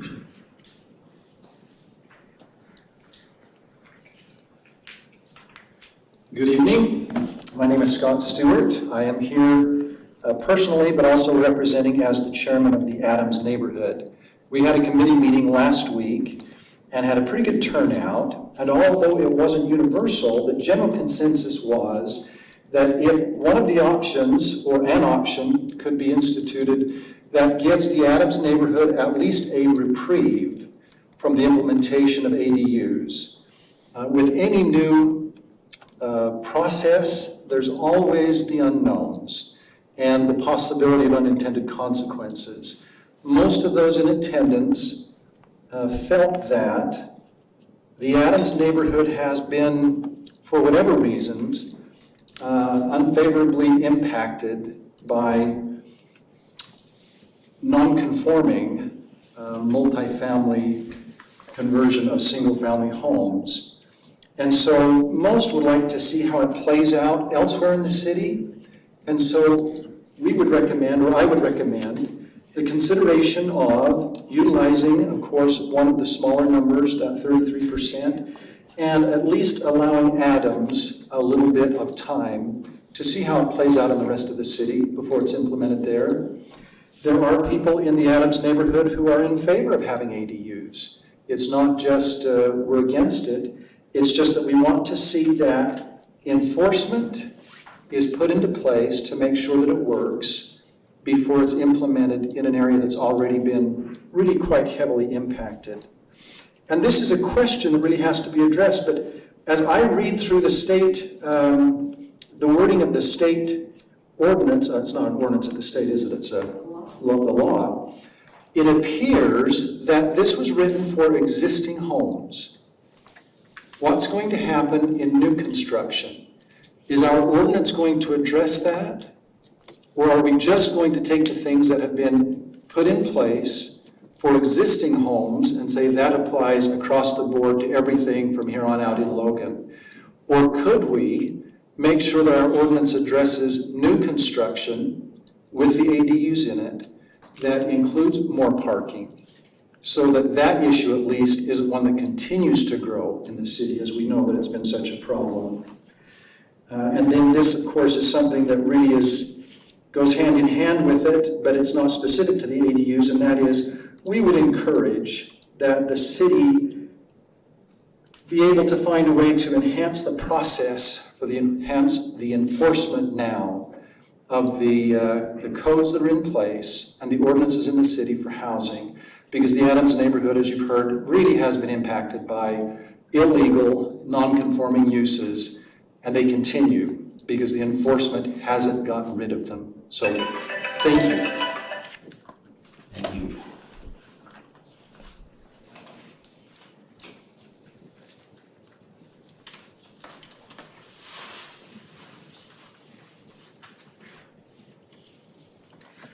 My name is Christine Lord, and I'm president of Maple Grove Homeowners Association. It's just west of the boathouse, and for those of you who don't know that landmark, it's west of 6th East and just south of 7th North. Although we're not eligible for accessory dwellings, because we consist of 7 units, 3 twin homes, and 1 detached home, and our footprint isn't large enough. We are surrounded by homes that have rentals in the basement. So this issue does concern us. I want to commend Logan City for their efforts to protect our community interests. And in their report, they identified 3 major impacts, and we have had issues with those: insufficient parking, over-occupancy, and loss of residential character. So I'm going to comment first on the insufficient parking and over-occupancy. In our HOA, we have a small visitors lot, and students, because we're so close to the university, students will park there that don't live there and walk up to the university. And we can't have police give tickets because we're a PUD and we're private. So it has been a major impact on our little area. A few years ago, I lived next door to a unit that had 5 people, and they're only supposed to have 3, unrelated. And my daughter's bedroom had a common wall, and it frequently shook. And we later found out why. They also refused to park in their garage, and refused to park in the driveway, so they used all 5 of the visitor stalls. Well, thankfully, the property sold, and when the new owners came to clean it out, they opened the garage door, and there was a hot tub in there with liquor bottles, beer bottles, porn, drugs, and other things I won't mention. Anyway, we found out why my daughter's wall shook, and why they couldn't park in their garage. We did report them to the city several times, but they lied. So there was, no way to prove anything. Okay, because we're so close to the USU, parents will sometimes buy a unit, put their son or daughter in it, and then rent it out to other students. And again, we've had over-occupancy problems. Generally, they'll put 4 in instead of 3, and we have parking problems. For some reason, these 20-somethings think they don't have to follow the rules, that they are entitled. They have an entitlement attitude, and so they park in the visitors because they don't want to be troubled having to shuttle cars around. The last area, and the owner, this particular owner, we approached him, we said, you can't have more than 3. And he said, why? And we told him it was in the coding. They said, Logan City never enforces the rules. So, okay, last area is loss of residential character. We've had problems with drugs. We actually had a police raid, and they trashed the unit. So in summary, I want to thank you again for trying to prevent problems that could arise with accessory dwellings, but without strong enforcement provisions, it will be difficult to prohibit insufficient parking, over-occupancy, and loss of residential character. Thank you very much. Thank you.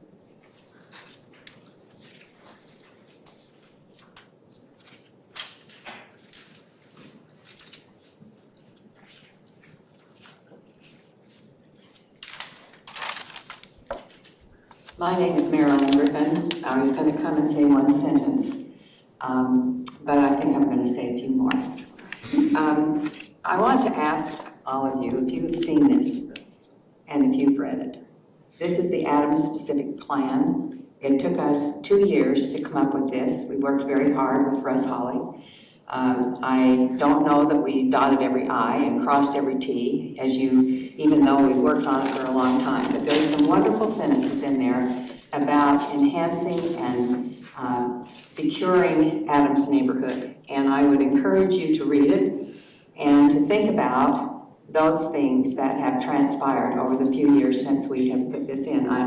I remember when it was presented, Gina reminded me that I said, let's not put this on the shelf and just let it gather dust. I'm afraid that maybe has happened. And we spent a lot of time. I found it very interesting listening here tonight, and I'm not sure that anyone who is here has lived in the neighborhood quite as long as I have. I was born in the neighborhood, and my parents built the house on 6th North and 2nd East, not on the corner, one house in. And that's where our family has lived since 1942. And has Logan changed? Absolutely it has. But it's still a wonderful place to be. Adams neighborhood is a wonderful place to be. There are some unique features about that neighborhood, but there are also unique features about every core neighborhood that we have here in town. And so rather than going about a bunch of specifics as I have done before, I just want you to think about the way in which we can preserve what it is that we have. Now, as you have heard over and over, we have an over-occupancy problem. And we've been talking about that for 20 years. It's time we stop talking about it and doing something about it. And we can't go back in Adams neighborhood and change what is already there. We can't go and say, okay, this can have an accessory dwelling unit, because that's not what this says. This says that you can have an accessory dwelling unit in an existing home. And I don't believe that the landlords are going to buy that. So I will just finish with a couple of sentences. We all desire to have a strong, vibrant community. In order for that to happen, we need strong, vibrant neighborhoods. The core neighborhoods are crucial. You have the opportunity and the power to prevent further deterioration of Adams neighborhood and others. Adams, that's what I'm speaking about, is a neighborhood that is worth saving. I appreciate your time. Thank you, Mary.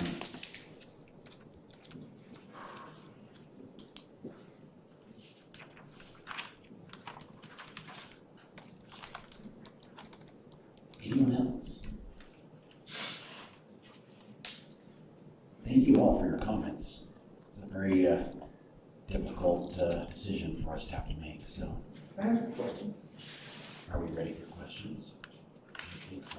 Yeah, you had your time to speak, and so we're gonna bring it back to the council and talk some more about it, so.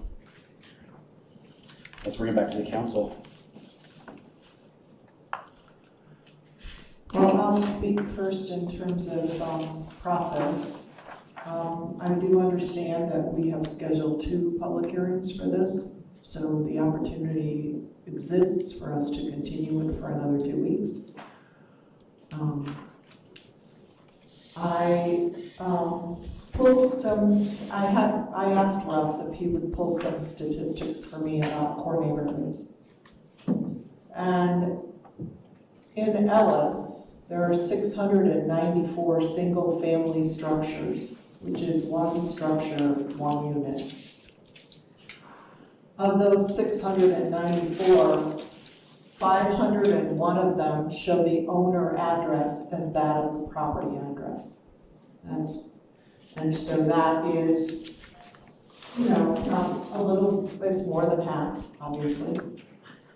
In the Wilson neighborhood, there are 1,079 single-family structures, and of that 1,079, 786 show the owner address as that of the property address. And in Adams, there are 1,053 single-family structures, and 684 show the owner address as that of the property address. So in each of our neighborhoods, our core neighborhoods, we have a lot of non-owner occupied single-family residences. Can we fix that by allowing ADUs everywhere? Probably not. Can we do something to try and help mitigate that so that we can try and help neighborhood character? we can do whatever Kimber lets us do. I'll throw it in.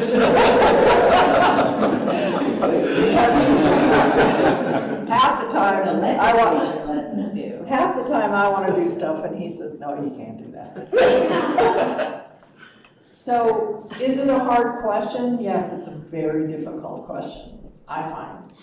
It's very difficult to determine whether we can, I mean, it's been clear from the comments that we're not very good at enforcement. We're not very good at making sure that people are following the rules we've already set out. So if we open this open wide, what's to say we're going to get better at enforcement? Nothing, that, in my opinion.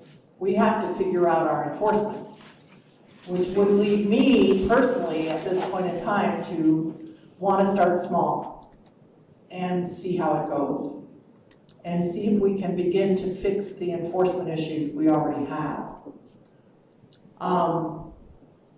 To the person, to the idea that it helps people pay their mortgage, I don't think you can get a mortgage if you can't pay for it.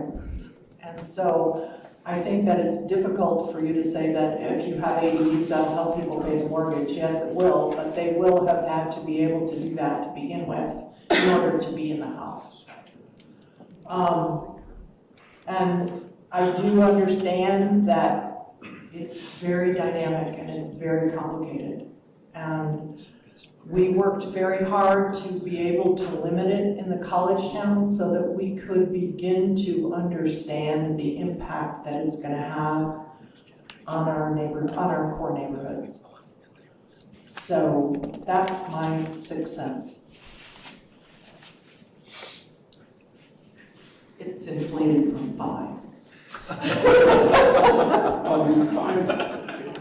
Of the 5 points, some of those that were already stated, my mind has been changed to some degree by comments. Your comments were very some good comments. Poignant, and I think your comments. And so we do listen to you. I don't have the answers. I do think several things. One is that I agree with Jeannie, we ought to start smaller and see how it goes.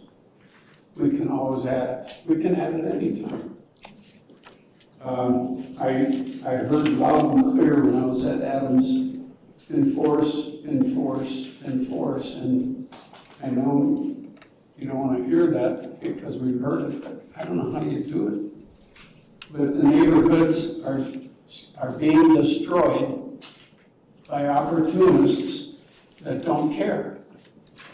And I'm sorry if I offend a few people, but I'm not running for office right now, so I can say that. But we have great neighborhoods, but they're being destroyed by people who don't care as much as a homeowner that's occupying and sharing cookies with their neighborhoods, basically. I heard loud and clear Adams has had an overabundance.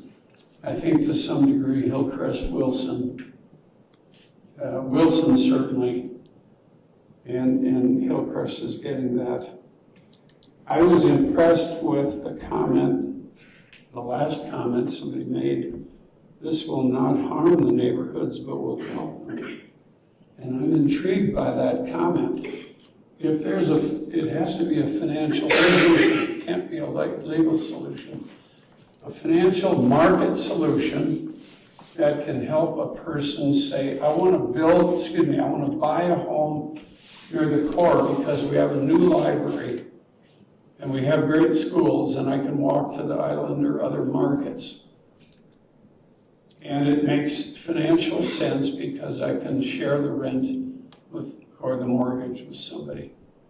That is impressive to me, and I believe I'm not ready to make that decision this week.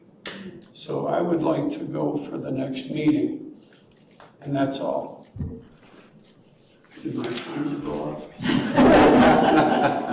We can talk long. I don't know if you had a Oh, I can talk. You can talk as long as you want. No, I just appreciate what you've all said, but we're all trying to solve this problem to the best of the neighborhoods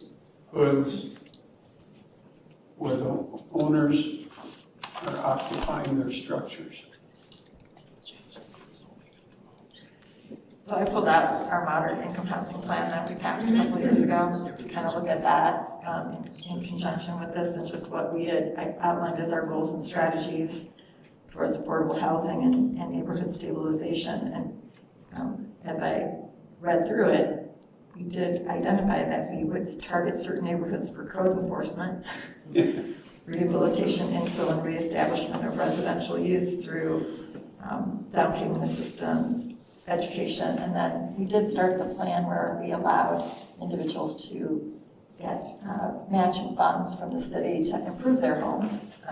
Sadly, not very many people took advantage of that. So I do have a concern, like Marilyn said, we make plans sometimes and are we following through and making sure that we're working through it. One of the interesting pieces from the moderate income housing plan, which I looked at like maybe a year ago, is just when you look at our rental density maps and you look at how neighborhoods are impacted and, you know, what are we?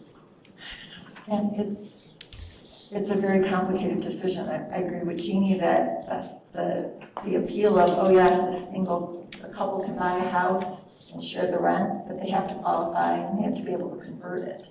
So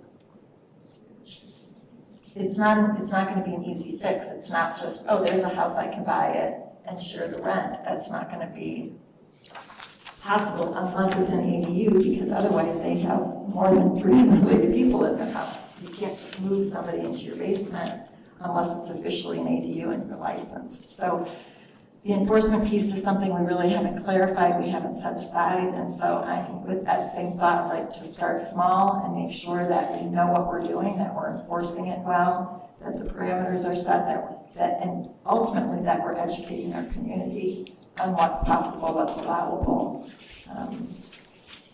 before we make it citywide. That was a little rambling. To me, it was a bit surprising to hear quite a few of you in support of ADUs in your neighborhood. We did get quite a few comments through email as well. I read through all of them, and a lot of them were, I guess, ADUs in their neighborhood. So I'm with you. I'd like to think a little bit more about it. So to the next page. Mike, I do have a question. What is the code for new construction? I think that was Mr. Stewart that brought that up. That was a great question. It's going to apply in the same fashion as existing construction. Yeah, you won't construct. You're not going to build a new home with a separate unit attached to it. Then you're creating a duplex. It's the same. You're going to build a single-family dwelling and then allow for the creation of an ADU internal to that unit. Okay. So it would not apply to, like, if you built a home and we're going to do a extra basement apartment, that would be like a duplex. Right. Qualifies a duplex. Yeah, it'll apply evenly across the board to existing or new construction. Okay. And those same regulations would apply, that if you did that, it would not be multiply metered, but you'd still, as Rich pointed out to us 2 weeks ago, you'd still be paying, though, the second basic fee. Becomes very complicated. Mark here. I'd like to make just a brief other comment. Somebody was talking about how they put the hot tub and all that stuff. It really hurts me to hear certain people mocking the city ordinances who are designed to protect them. And some people are mocking them and saying, don't worry, the city won't come down on you. And that really hurts, because it's all of the neighbors that are getting hurt. So it's a hard thing, I think, you know, there's that famous Churchill comment that democracy is the worst form of government except for all others.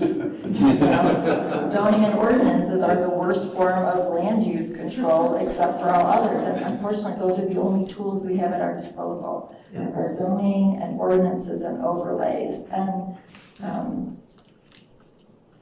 I wish there was a magic wand that could make people turn all those homes back into single-family homes. And I guess that's ultimately what my biggest concern is that if a single-family homeowner creates an ADU, when they go to sell it near the university, it will then all of a sudden become a denser home that no longer has the owner occupancy in it. So it's an investment property. It increased the value for an investment property and increased the availability of rent. And so that's the struggle, like you said. Is it going to increase owner occupancy if that's the only people who can do it? Or once they're there, are we just going to see more enforcement issues arise where more neighbors now complain that that used to be owner occupied, now there's more people next door? This gives us an avenue to enforce better though, because we do require a permit and we will require them to re-permit every year. It's only going to work. It's only going to work if we do it for all of it. And I think that if we begin small, then we have the opportunity to begin to address some of the other issues in a real concrete, specific way. We have the opportunity to, relook at landlord licensing. We have the opportunity to look at enforcement. We have the opportunity to try and, get some of those things under control at the same time. Well, let me just preface that by saying the enforcement issue is not as big as it's being made out to be. There's a process that we go through to enforce the written laws on the books, and everybody's entitled to due process. So there are a lot of grandfathered units out there. There are a number of enforcement cases. I send you out a monthly report every month, and every quarter it gives you the numbers. Our enforcement activity is up. We hired a second enforcement officer. So it's not like it's running rampant throughout the neighborhoods. It just takes a lot of time to prove and validate that there truly is a enforceable issue going on. You also have to recognize you're dealing with college-age kids, right? Very mobile, they couch surf. So the fact that you get somebody staying in your house for 2 weeks is not a violation. So when we talk to a landlord and we get contracts, we're not going to go out and get a subpoena or anything else to go into that house unless we've got real probable cause. I mean, there's a line there that we can't cross. And people just need to understand that. Okay, so it's not as bad as people are making it out to be. The other point to make with enforcement, especially a university town, is we're going to have repeat violations. It's like trying to stop speeders. We can issue tickets all day long, but there's always going to be another driver the next day that's going to speed. And it's just, as long as we have a college town, there will be people. We have the same property that we've enforced on multiple times because they get enforced upon, they sell the property, new owner comes in, they try to sneak by the laws. So we just have to accept the fact that enforcement will be ongoing, but it's always going to be a challenge. And really with the ADU, to Mike's point, we're just changing the line. We have the enforcement mechanism in place. We're just changing the line where we enforce, but it's always going to be a challenge. But the word gets out. We all know that there were speed traps at Manaway. So people all slowed down, just coming down the hill. And now there's a speed trap in Wellsville, and I've been picked up twice. But we just had a comment today from somebody who said they were enforced upon. That's why they're coming in to say, hey, can we please rent this legally, because we were enforced upon. We get people complaining all the time that we're too aggressive. You get complaints about our aggressiveness. If you recall, we had the one guy show up and give us that book about groupthink because he thought we were being too aggressive. Oh, they're from California, they can be discarded. I think you have to have that perspective that there isn't going to be a solution for these violations. It's going to be an ongoing battle. We just always have to fight There might be a backdoor way for us to encourage people to buy a house and perhaps keep one unit in it, to get some, maybe there's a different method that's not you're bad, you're doing wrong, but here's a carrot for you to do really good things. And I think that's to Tom's point. The market is really going to solve that problem. It's more market solution versus regulatory solution. Except right now, the market is all in favor of the landlords. It's a crazy market right now, for sure.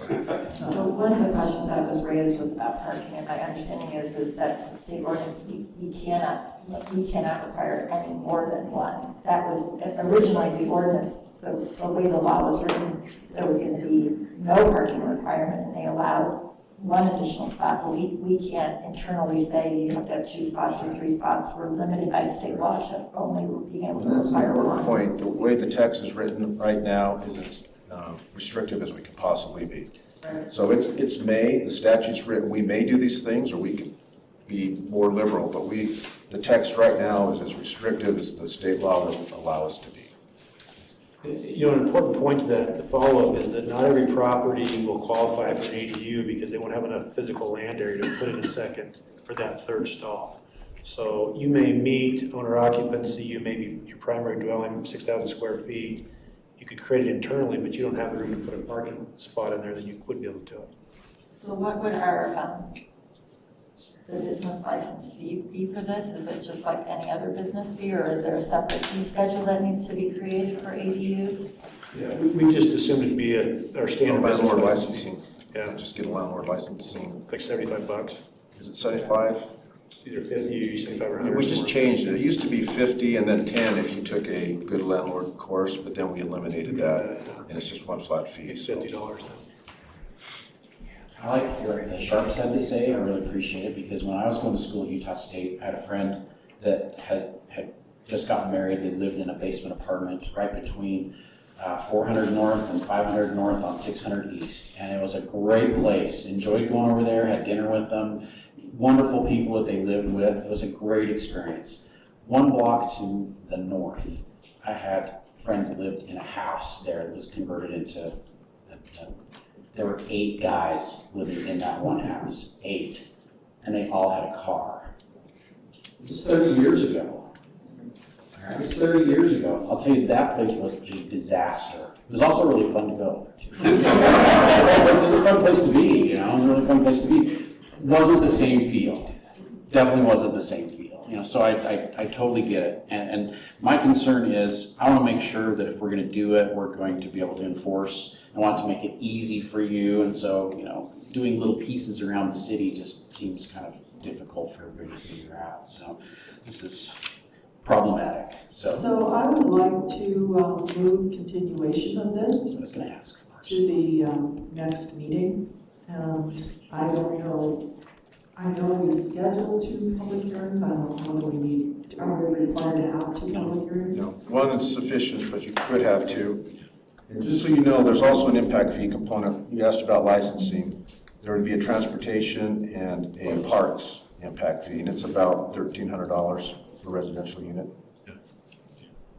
Before I second that, I just would be curious, I mean, I've heard voice that start as small as possible, but out of the maps that we're looking at, for me, it would be helpful to kind of have a feel for where people are thinking, because too, if you're going to come and give public comment, you might want to know, like, is it or is it not affecting me? I mean, my instinct after today and the comments that I've heard is the small USC buffer would be the map that I would think would be the small USU buffer, because, you know, you're hearing that the large USU takes out completely all of the Lundstrom Park neighborhood, takes out, you know, some of those questions that were raised as to, you know, what isn't fair. So that's right now, not saying that that's only in 2 weeks, but that's right now the one, as I looked at these, and I looked at these over, you know, since we got these last week, that one to me seems to be the one that I would lean towards, because it does include that employment corridor and the transportation corridor, which I think is an important component. I'd like to hear what people who live outside of that area, what their thoughts would be on it. And you were going to? Oh, and then second, Chief's motion. Or to continue. So Continue that's, motion's been made to continue, and it's been seconded. All those in favor, please say aye. Aye. Any opposed? All right, we will continue until next city council. Clarify, is that without a public hearing? Like this, man.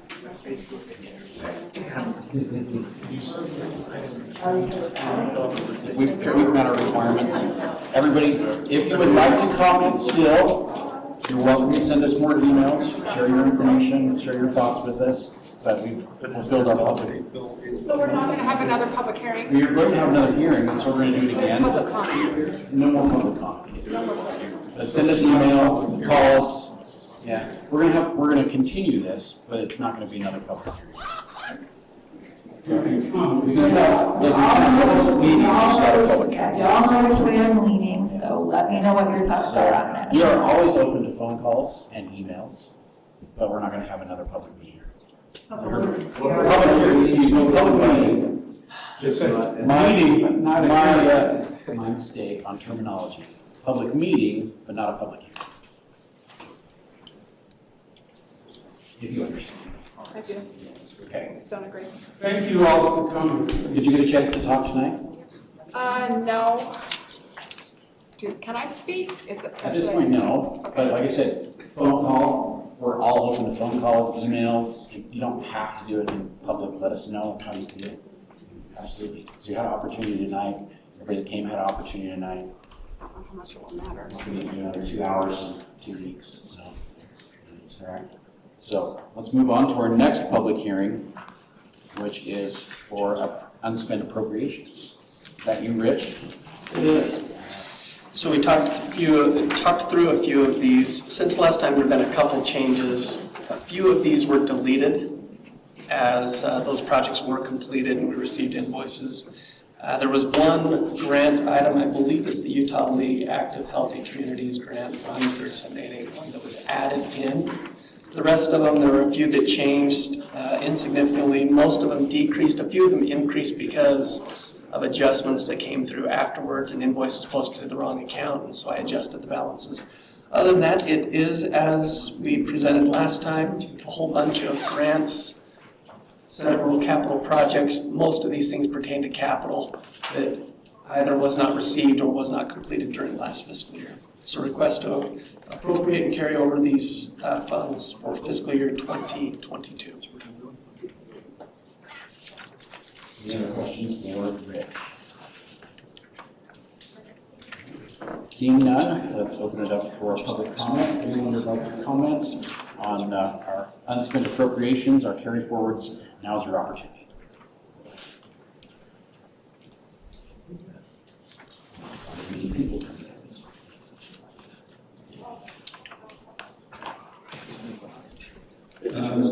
My name is Craig Watts, and all of this stuff is baffling.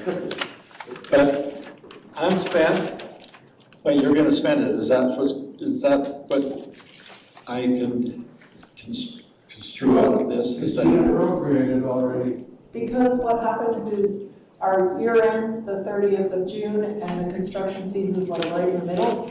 And so the money was allocated for 1 year and then that we have to reallocate it again so they can finish the project. Okay, sewer treatment, 21 million. It's still, you haven't spent it? That's the sewer project. Well, I know, but you spent some money or do you only pay at the end? We spent 140 million. We have 21 million to go. And then we're broke. And then will it work? I drive by there to see it, and it looks pretty impressive, but I haven't seen any water come out the end yet. You don't want it? Keep it We're scheduled to start testing in the next few months, and then there will be, It's like a year of testing. Yeah, I mean. So anyway, all of this money's gonna be spent. It's not gonna be, oh, we've got $5 to go to the library. This is all gonna be spent. It's just that you haven't spent it yet. That was my question. And spent on exactly what it says in there. We're very careful about those parameters. Thank you, Rick.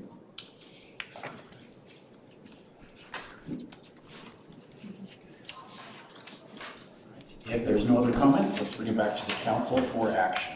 I'll move that we accept, what is it, 2144, thank you. I'll second the motion. Yes, 2144, thank you. All right, it has been moved and seconded, there you go. I did not think it moved, I was just like, wait a minute, what word is that? It has been moved and seconded. All those in favor, please say aye. Aye. Any opposed? That's what I. Resolution carried. I know, it's just like, oh my gosh, it's like, what word am I supposed to use? It's a lot of money. It is. It is. It's already. Okay, workshop items. Hello, we're only 5 minutes off. We're just. Nice work, Teresa. Good guess. Maybe you want to- I actually have someplace I need to be, so if you would be willing to excuse me for the balance. You are excused for the rest of the meeting. Thank you for hanging in there. Yeah. All right. Resolution 21-47. Would you like to explain that for us, Rich? So these are mostly grants and donations with one gigantic exception at the end. Request to appropriate $9,000 for a recreation after-school grant, $65,000 for a part-time firefighter wages grant we received from the state of Utah, $2,780 for a communication center grant for medical-related training for 911 personnel. A donation for $7,500 received by the police department to be used for first aid kits for officers. Request to appropriate $9,618 for a fire department grant for EMS equipment, training for fire personnel, $50,000 after-school grant. Again, we get several of these throughout the year. Request to appropriate $40,000 of a grant received from Cigna to be used for wellness for employees. And lastly, but certainly not leastly, is a request to appropriate $14,929,958. This is for, and I worded this as carefully as I could, completion of the library. This isn't just construction. This is completion. This is everything we have to put toward the library. And so it's going to be really important for us to keep it within the construction budget that we have so that we can use these funds for everything else that will be required to bring us to completion. Soup, nuts, tip, thank you to the temporary housing and the moving and the. Everything, that's it. There is no more. Unless, of course, we decided we want you to have more. We want us to have more. Nope, we can't even do that. There is one other possibility, is savings from the library budget that possibly could go toward odds and ends at the end. However, there's no more for the library, so let's make this last. We can do it. We can do it. So anyway, that is the workshop. Oh, wait, one other thing I did want to say. This $14 million does not come from a property tax increase. I just want to repeat that. I know we alluded to it earlier. I hope the public knows it did not come from a property tax increase. We did not increase your taxes to do this. We intended to do it. We thought we were going to have to. However, at the end, we reprioritized and we were able to get these funds together. That is also why it's so important we stay within this budget, because there aren't any more. We didn't raise taxes to do it. Just so everyone is aware, these came from capital funds. They were set aside partially for the library, partially they were just set aside for general city capital. We reprioritized and shifted our timing. They came from library reserves, and lastly, they came from a library loan that will be repaid over the next 10 years plus. Rich, we increased something a couple of years ago. Was that, what was it? This was probably 4 or 5 years ago. We did increase the property tax levy in anticipation of building a library at some point in the future. So that did happen 4 or 5 years ago. And that's all been accruing. It's all been accruing. It was specifically for that interfund loan, which we changed. What's that? It was specifically the library levy, not the general fund levy. It was specifically library. So that did happen 4 or 5 years ago. But we were intending to raise property taxes again. We did not. Yeah. More like 5. Yeah, one more here. Resolution 21-46. Okay. So this is our allocation of ARPA funds received from the federal government, received $13.8 million. Our request is to appropriate those funds now for 2 specific projects and then partially for overhead. And the request is to appropriate $9,000 for the administrative support through the League of Cities and Towns. And that support is for the other 2 projects. Then a request to appropriate $7 million for a new fire station 70. Location and details to be determined, although we plan to bring forward some of those details soon. And hopefully we'll be able to move in a direction at some point in the future. And then 6.806781, or in other words, all remaining funds after we finish the fire station would go toward the Bluff Water Storage Tank project.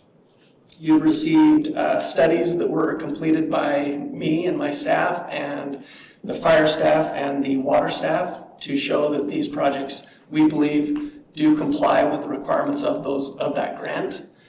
However, we've provided those to council, and we're asking in this resolution that council agree and put it out there that we agree that these funds can and should be used for these two projects.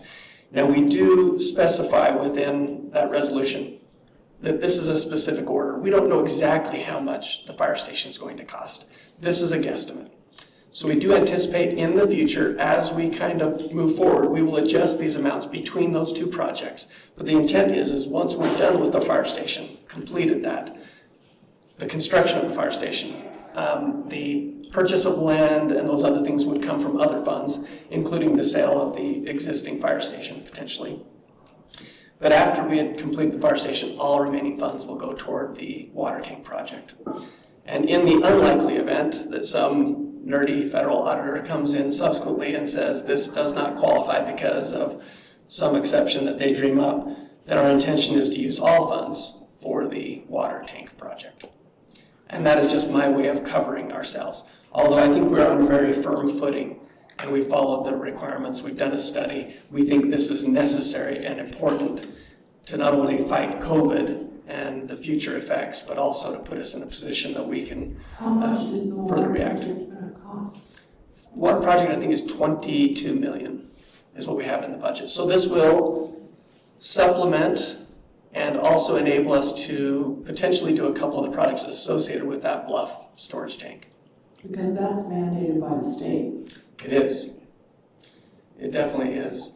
What this potentially could do for us is allow us not to bond in our water fund. We have this project for $22 million. Then a few years in the future, we will have a Main Street water project that is looming. Large. It's huge. And so the hope is that by using these funds in this way, we may not have to bond.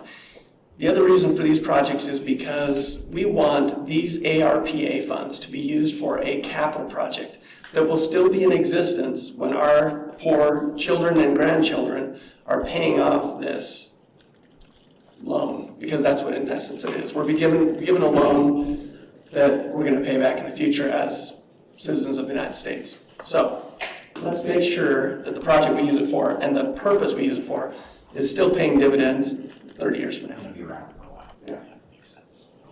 Any questions for Russ? No, sorry, for Rich. I'm having water issues. Left ahead. Yeah. Russ is coming up. Any other questions for Rich? Thank you, Rich. Commercial dental rezone, Russ. Thank you, Chairman Adam. And the openings. Thank you, Chairman Anderson. I have two rezones tonight. The first one is the Thornley Dental rezone. This is brought to you by the applicant Mark Thornley. It's located at 195 South, 100 East, and it's 1.2 acres. And the Planning Commission recommendation was approval. Their vote was 6-1 for approval. The one nay vote was Commissioner Hare.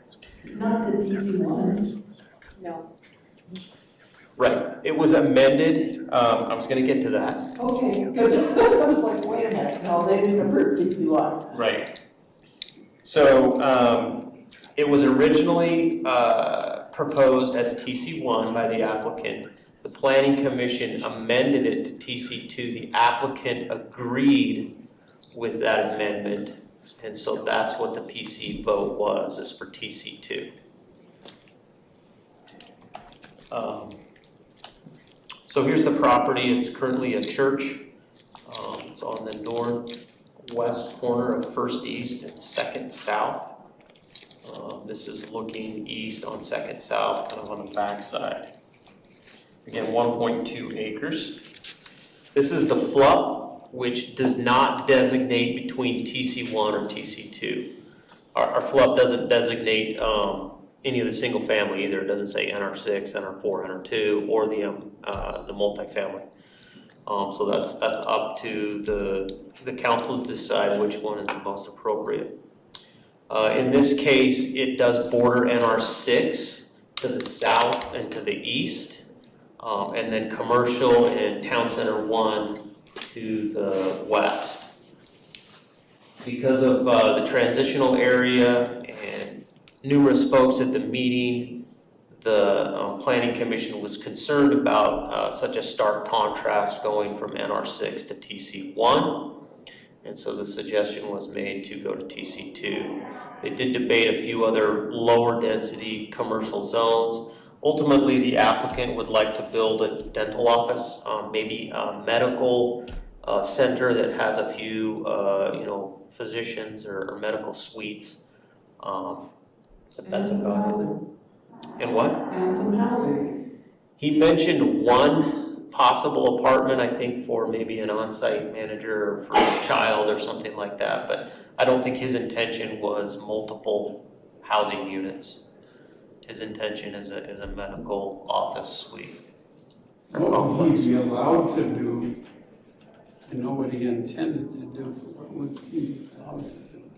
So the TC1 is a very high density, 70 units, up to 80 feet tall. And then the TC2 is a similar use allowance, but smaller densities. It's 30 units per acre, and it's 35 feet tall, 45 feet tall. Do they have to do the step back on two sides because of the NR6? Yeah, whenever you develop next to NR6, you have an additional front yard setback. So you can't put the building right out on the corner, and you have a step back in height. So you start at 35 feet, and then you go 2 horizontal, 1 vertical, 2 horizontal, 1 vertical, until you reach max height. So that's the way that height transition and front setback work. But if it's on a corner, are there 2 setbacks like that? Yeah, a corner would, like for instance, this slide here, you would have to step back height from the south and step back height from the east as well. Okay.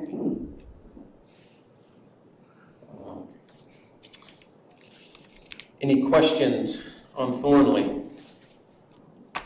There were, again, numerous folks at the Planning Commission meeting. We did not receive as many written comments previous. You can check your PC packets if you want to read through those. Most of the comments were concerned about that stark transition between NR6 and TC1. That's why the compromise to TC2 was made by the Planning Commission.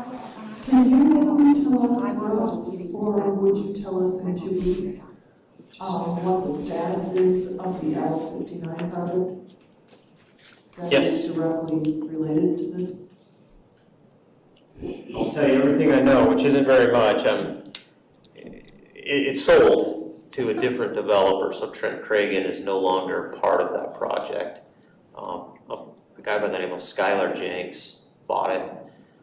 We had some contact with him a few months ago, and I have not heard from him of late.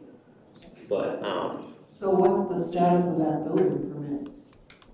there's not a building permit. What's the status of his planning commission approval? The Planning Commission approval, let me double check that and get that status. I'm not sure the dates on that one right off the top of my head. It's pretty close to a year. Let me get back to you on that one. I don't remember the dates. Okay. You said 6 to 1. Kirk might know the answer to that. He's had some contact with the developer. Now, Russ, you said planning commission was... Yes, it was 6 to 1 with the lone NAVO Commissioner Hare. Yeah, I spoke with Skylar. It's probably been 2-3 months. He indicated that they'd be doing some site work this fall. We're getting close to that point in time, so we'll see. And then with construction, he said that was supposed to start next spring. As far as the design review permit from Planning Commission, I don't have that handy, but I'm quite sure it was early this year. I'm not 100% on that, but we can check that out. Yeah, see, I don't remember it being in 2021 at all. What year is it? Anyway, if you would check, I would appreciate it, thank I you. can get you some dates next time. Thank you. If there are no other questions, let's move on to 21-16, the Hogan rezone. Okay, this is brought to you by the applicant Bradley Hogan, who's also the property owner. This is a request from NR6 to MR12. This is down in the Woodruff neighborhood off of 1800 South and 1600 West. It's the southeast corner of that intersection. And this is a larger piece of property. This is 6.6 acres. The Planning Commission recommendation for this project was denial, and the vote was 7-0. Numerous folks came to this meeting. A lot of people that live in the Rose Hill subdivision directly adjacent showed up to the meeting. Pretty much the vast majority was in opposition. It didn't like the idea of going higher density. And the project site is rural in nature. It does have some unique features. There's 3 standing ponds on the site, 1600 West abuts the springs. Yes, natural springs. You can catch fish in them. That are part of the irrigation. Part of the irrigation to the south. So current zoning, even though there's adjacent MR9, that's somewhat deceptive because if you recall, those were PUDs that expired, and then to finish the PUD, they had to go MR9. But those neighborhoods are all single-family detached homes at a density of less than 6 units per acre, but they cluster. So they cluster homes on smaller lots, but in exchange you get open space. And a lot of that open space was clustered around or positioned around the Spring Creek nature area. This is the proposal to go MR12. The proposal included a subdivision and design review that the Planning Commission continued until October, pending the City Council vote on the rezone. The future land use plan is DR. Again, it doesn't specify which NR. Is it NR2, NR4, NR6? It's just detached residential, which means a single family home. To the west you have RRA and then MR. The FLUP follows a pattern, what we often call in the planning world is transect zoning. So you take a high density corridor that has a lot of jobs and commercial, and then you work outward, and as you work outward, your density and intensity lowers. So the farther out you go, you typically have lower densities. And that's the pattern here. As you get closer to 10th West, you have a lot of jobs and higher densities, but as you go farther west out into the countryside, it drops in density. That was why staff originally recommended denial.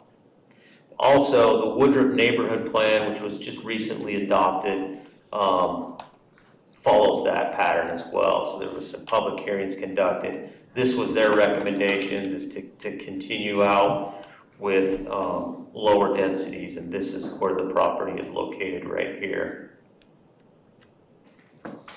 This is the plan that they provided for their design review. It was 72 townhomes. This is the design, but again, that part of the project was continued until October, until the rezone is voted upon. So I'm happy to answer questions at this point. I'll just tell you, I've heard a lot of comment that if Russ didn't have to have straight roads, we could have preserved the ponds better. Actually, I'm glad you brought that up because I didn't have a chance to reply to the developer. He originally came in and he had really small, narrow roads, and he had some dead ends, and I explained we have road standards for neighborhoods. They're 60 feet wide, which include 2 lanes of travel. You can have on-street parking, you can have the park strip and the trees and the sidewalk, and these are the standards that Logan City adopted. And then you have to have 3 street connections, so you know that you don't have a lot of dead ends, and if you want to go north, you can go out this exit. And yeah, you seem to blame me for filling the ponds in with homes because of our street standards and our connection standards, when I never told him to fill in the ponds, I never told him to put houses on, I just stated the standards and he laid it out this way. So if it were in R6, would he still have to have the same number of street connections? Yes, well, street connections is tied to the number of dwelling units. Right. And so, yeah, likely NR6 would trigger that because it's 20 or more. Okay. You know, if he had some really large lots in there and he only had 19 homes, then he would only need 2 street connections. Okay. I just had to give you a hard time. In a public meeting. Any other questions for Russ? Now Mike's gonna whip through code Mike, amendments. you've got 4 code amendments. He's gonna zip through It's them. all yours. You look so happy. Get another hour. You look so Awesome happy. stuff. Always happy to be here, Gene. Come on. Quite an hour, but. I wish you could do them in like, this is what the legislature told us I had to do order, and this is the other one. Well, we'll kind of go in that order, sort of. Okay, so the first, let's see. Having problems here. Okay, the first, we've got 4 items on the agenda for 4 code amendments. First one is ordinance 21-17. This is an amendment to 1742 of the Land Development Code, conditional use permits.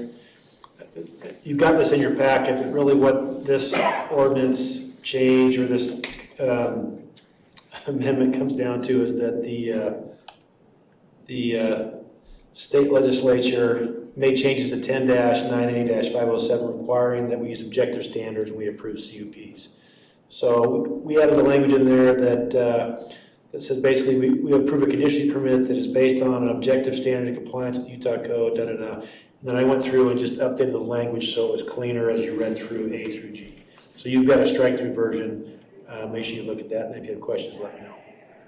Okay, any questions on that one? Can I just say that I did say to the planning commission that it was imperative for them to think through conditional use permits, period, so we may see some changes to our definitions and charts. Because if basically what the state legislature is saying is if you say it's a conditional use and you can't apply a very definitive standard to deny it, you just have to accept it. So I said, look at your charts and see which things you have concerns about that you may want to change and make not permitted instead of conditional use. Sorry.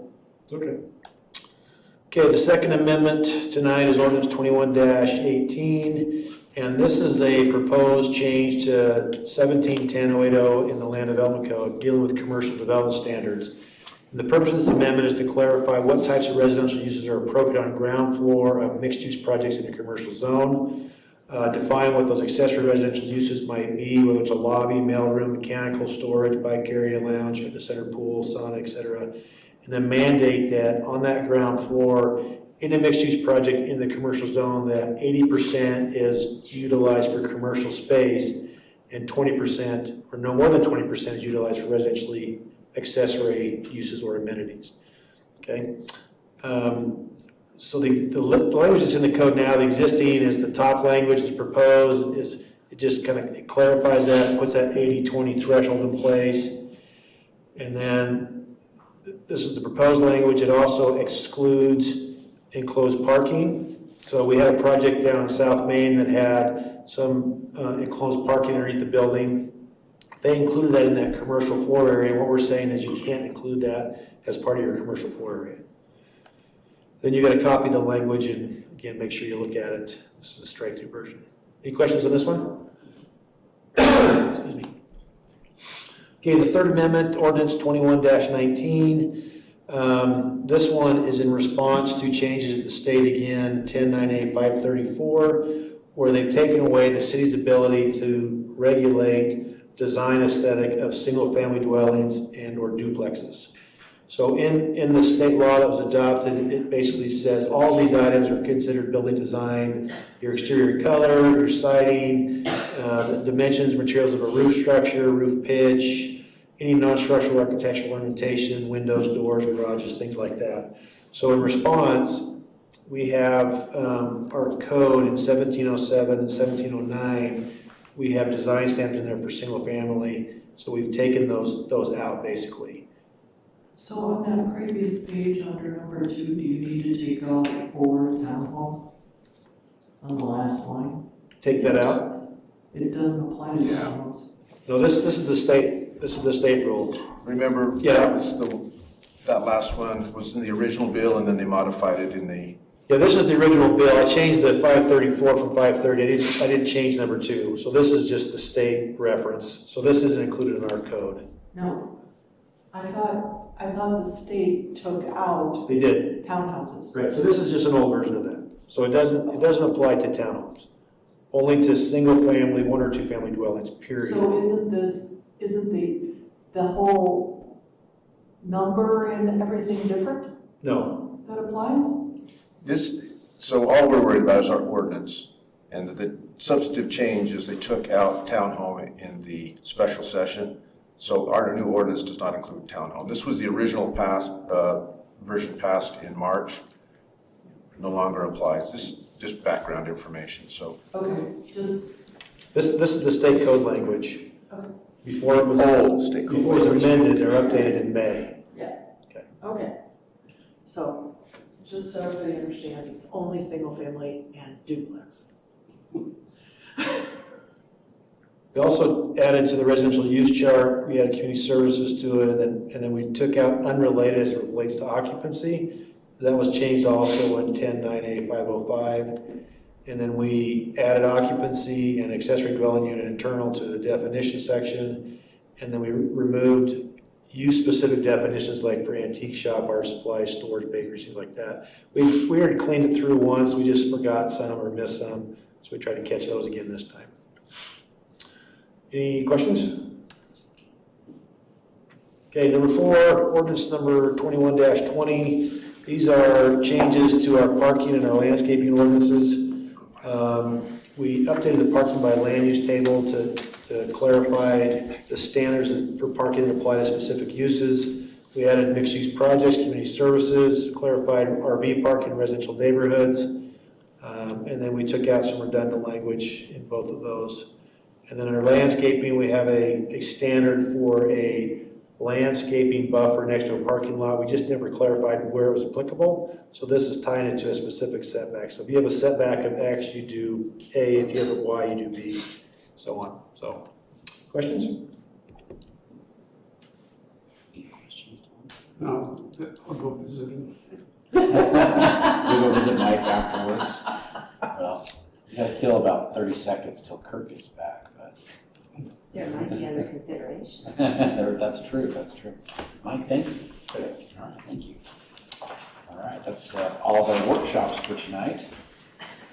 We lost Kurt. Any other considerations that we should talk about? Ernesto? Yeah, I'm gonna call him. We can do it, yeah. In Spanish?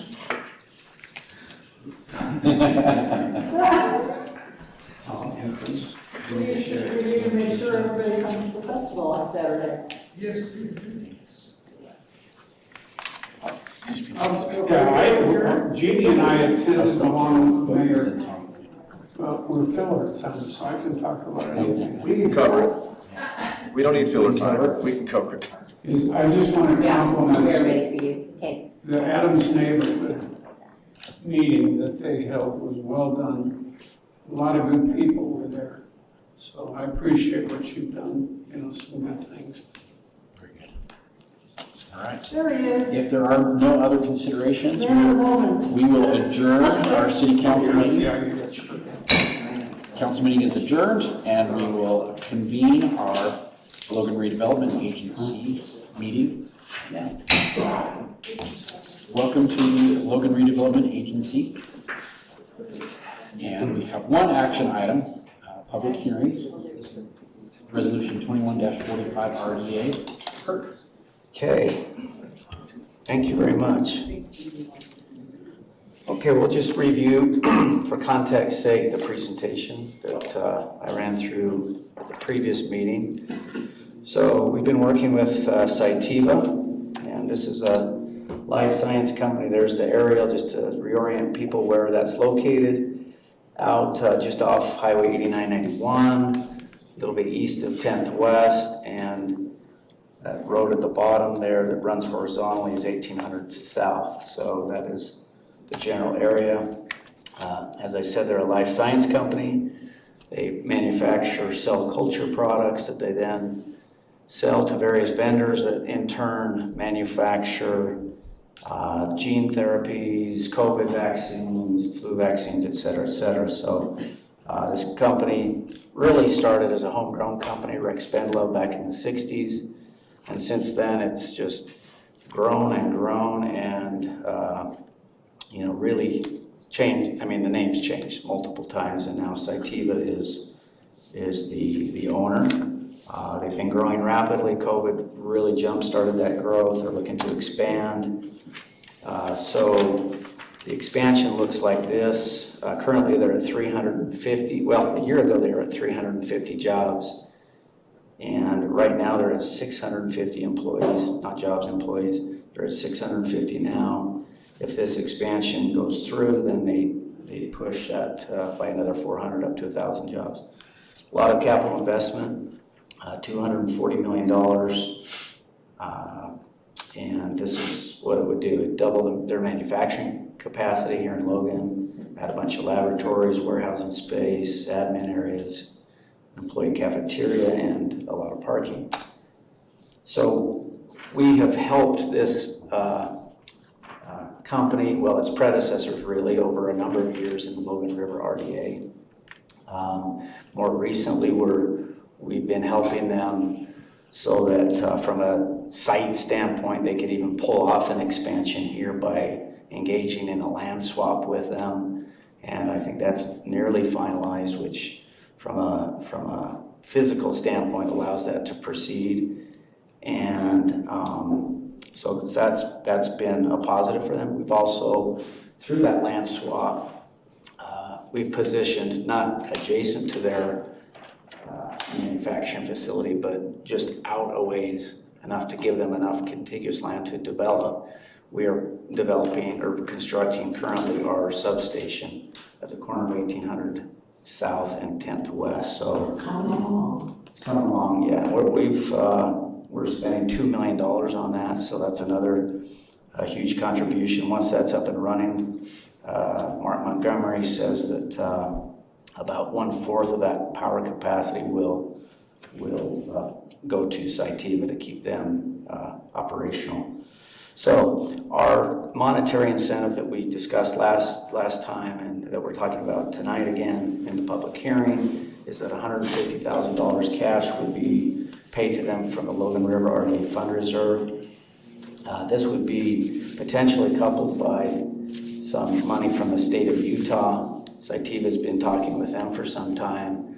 The state has its own incentive program, so we're just looking to partner with them in doing this. So the conditions that we would attach to this, if it is approved, would be that they need to complete the facilities that they've said that they're going to build, that they pull a certificate of occupancy, and that they can demonstrate that they've made the capital investment that they've said they're going to make. So that is what we've got in front of you tonight. Any questions for Kirk? All right. This is a public hearing, so if there's anyone that would like to speak concerning Resolution 21-45 RDA, now's your opportunity.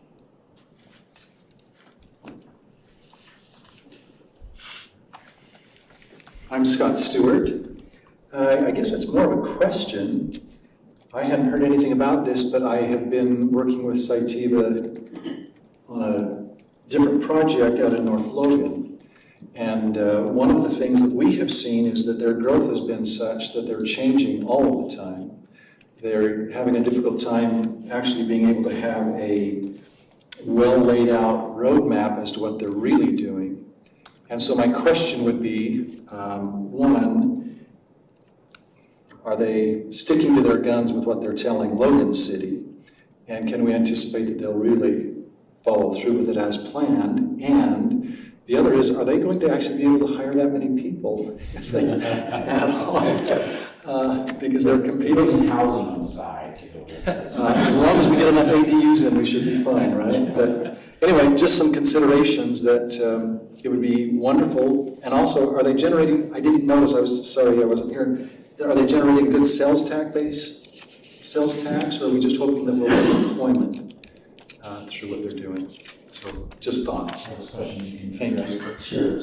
I'll take the last one first. Sales tax, I don't know that for certain, but I would doubt that that's a significant component of what the project brings. Really, it's jobs. I mean, 400 new jobs is significant. And the capital investment is too. So, I mean, as far as them following through with their plans, I mean, we would trust that that's what they would do, assuming they go ahead with this. I mean, we found them great to work with, very professional. So whether they deviate from that ultimately, that's up to them. But in terms of our $150,000 that we're offering to put into this, when we draft development agreements, that's all conditional. So if they don't build it, they don't get it. If they, basically that's the condition we're attaching. As far as the job market, it's tight. I think there's about 600 jobs unfilled in this valley. It's probably more than that now. So, that is what it is, and they'll face that same challenge, as does every business, big and small, here in the valley. But again, their investment is projected to be $250 million. I mean, it's correct. So that will generate significant property tax revenues. And it is performance-based, so as Kirk said, if they don't achieve that, they don't get the payout on the incentive. So that's our metric. And I also think they wanted some sort of, they were hoping for a commitment to go along with a package that would ensure that the expansion happened here and not somewhere else. That's a good point. The State Office of Economic Development did provide an incentive and asked Logan to participate in that. Actually, they'll be voting on that Thursday.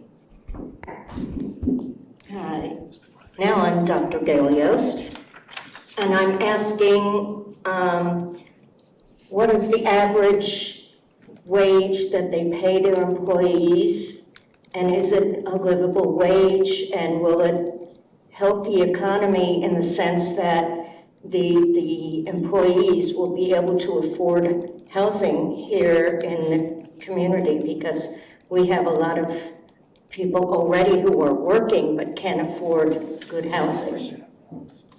Yeah, usually when we deal with these kind of incentive questions on corporate expansions, and we look at capital investment, job creation, typically in a public setting, we won't share average wages unless the company wishes to share that. But I will tell you this, that just recently, Cytiva has raised their minimum wage. A lot of these jobs, these 400 jobs, will be production jobs. So I think their minimum wage is now like $20, right about that, with benefits for even part-time workers. They'll pay tuition expenses and those kind of things. I don't want to, throw that out there as a commercial or anything like that, or absolute information, but those are the kind of things we've discussed with them and they've shared with us. Is $40,000 a year enough for the housing that is available right now? That's the question. That's about a $40,000 a year income, but right now our housing, even the apartments, are costing somewhere around $1,500 or more. I have 3 grandsons who are having problems with housing. They had housing, and the homes where they were living were sold out from under them, and they can't afford the rentals that are available right now. Yeah, well, housing is a challenge unto itself, and certainly it's not, I don't see it as, yes, I mean, Cytiva's facing that reality as any employer, as we all face it with our kids. Well, that's where I get some of my information of that next generation of, you know, what they're able to afford. And these three young men are technical gurus. I mean, they can build computers on their own, and they can do all kinds of software things, but they still don't make, two of them work with Conservice. They still don't make enough to afford housing on their own, any of them. They have to double up or triple up for housing. Thanks for answering that, Kirby. All right, and thanks for your question, Dr. Yost. All right, if there's no other comments, let's bring it back to the agency for an action. I move we approve resolution 21-45. Wait a second, although I'm interested because we're incentivizing jobs when we are the lowest unemployment in the nation or the world. Think about the $500,000 a year in annual property tax. That might make you feel better. No, I'm good about that. It's just, I was struck with this. We're bringing jobs, but we can't, you know what I'm saying? We're at 1.7 and unemployment. That would be classified as a good problem to have, right? Oh, I know. I guess one thing you hate to see though is that you start losing that momentum if you start sending signals to your I'm not companies Close to it, Yeah. Okay, it's been moved and seconded. All those in favor, please say aye. Aye. Any opposed? Resolution carries. Thank you, sir. Yeah. And I don't think there's anything else, so our meeting is adjourned. So Mayor. Nice job, Lisa. We get a special award for that. Good job.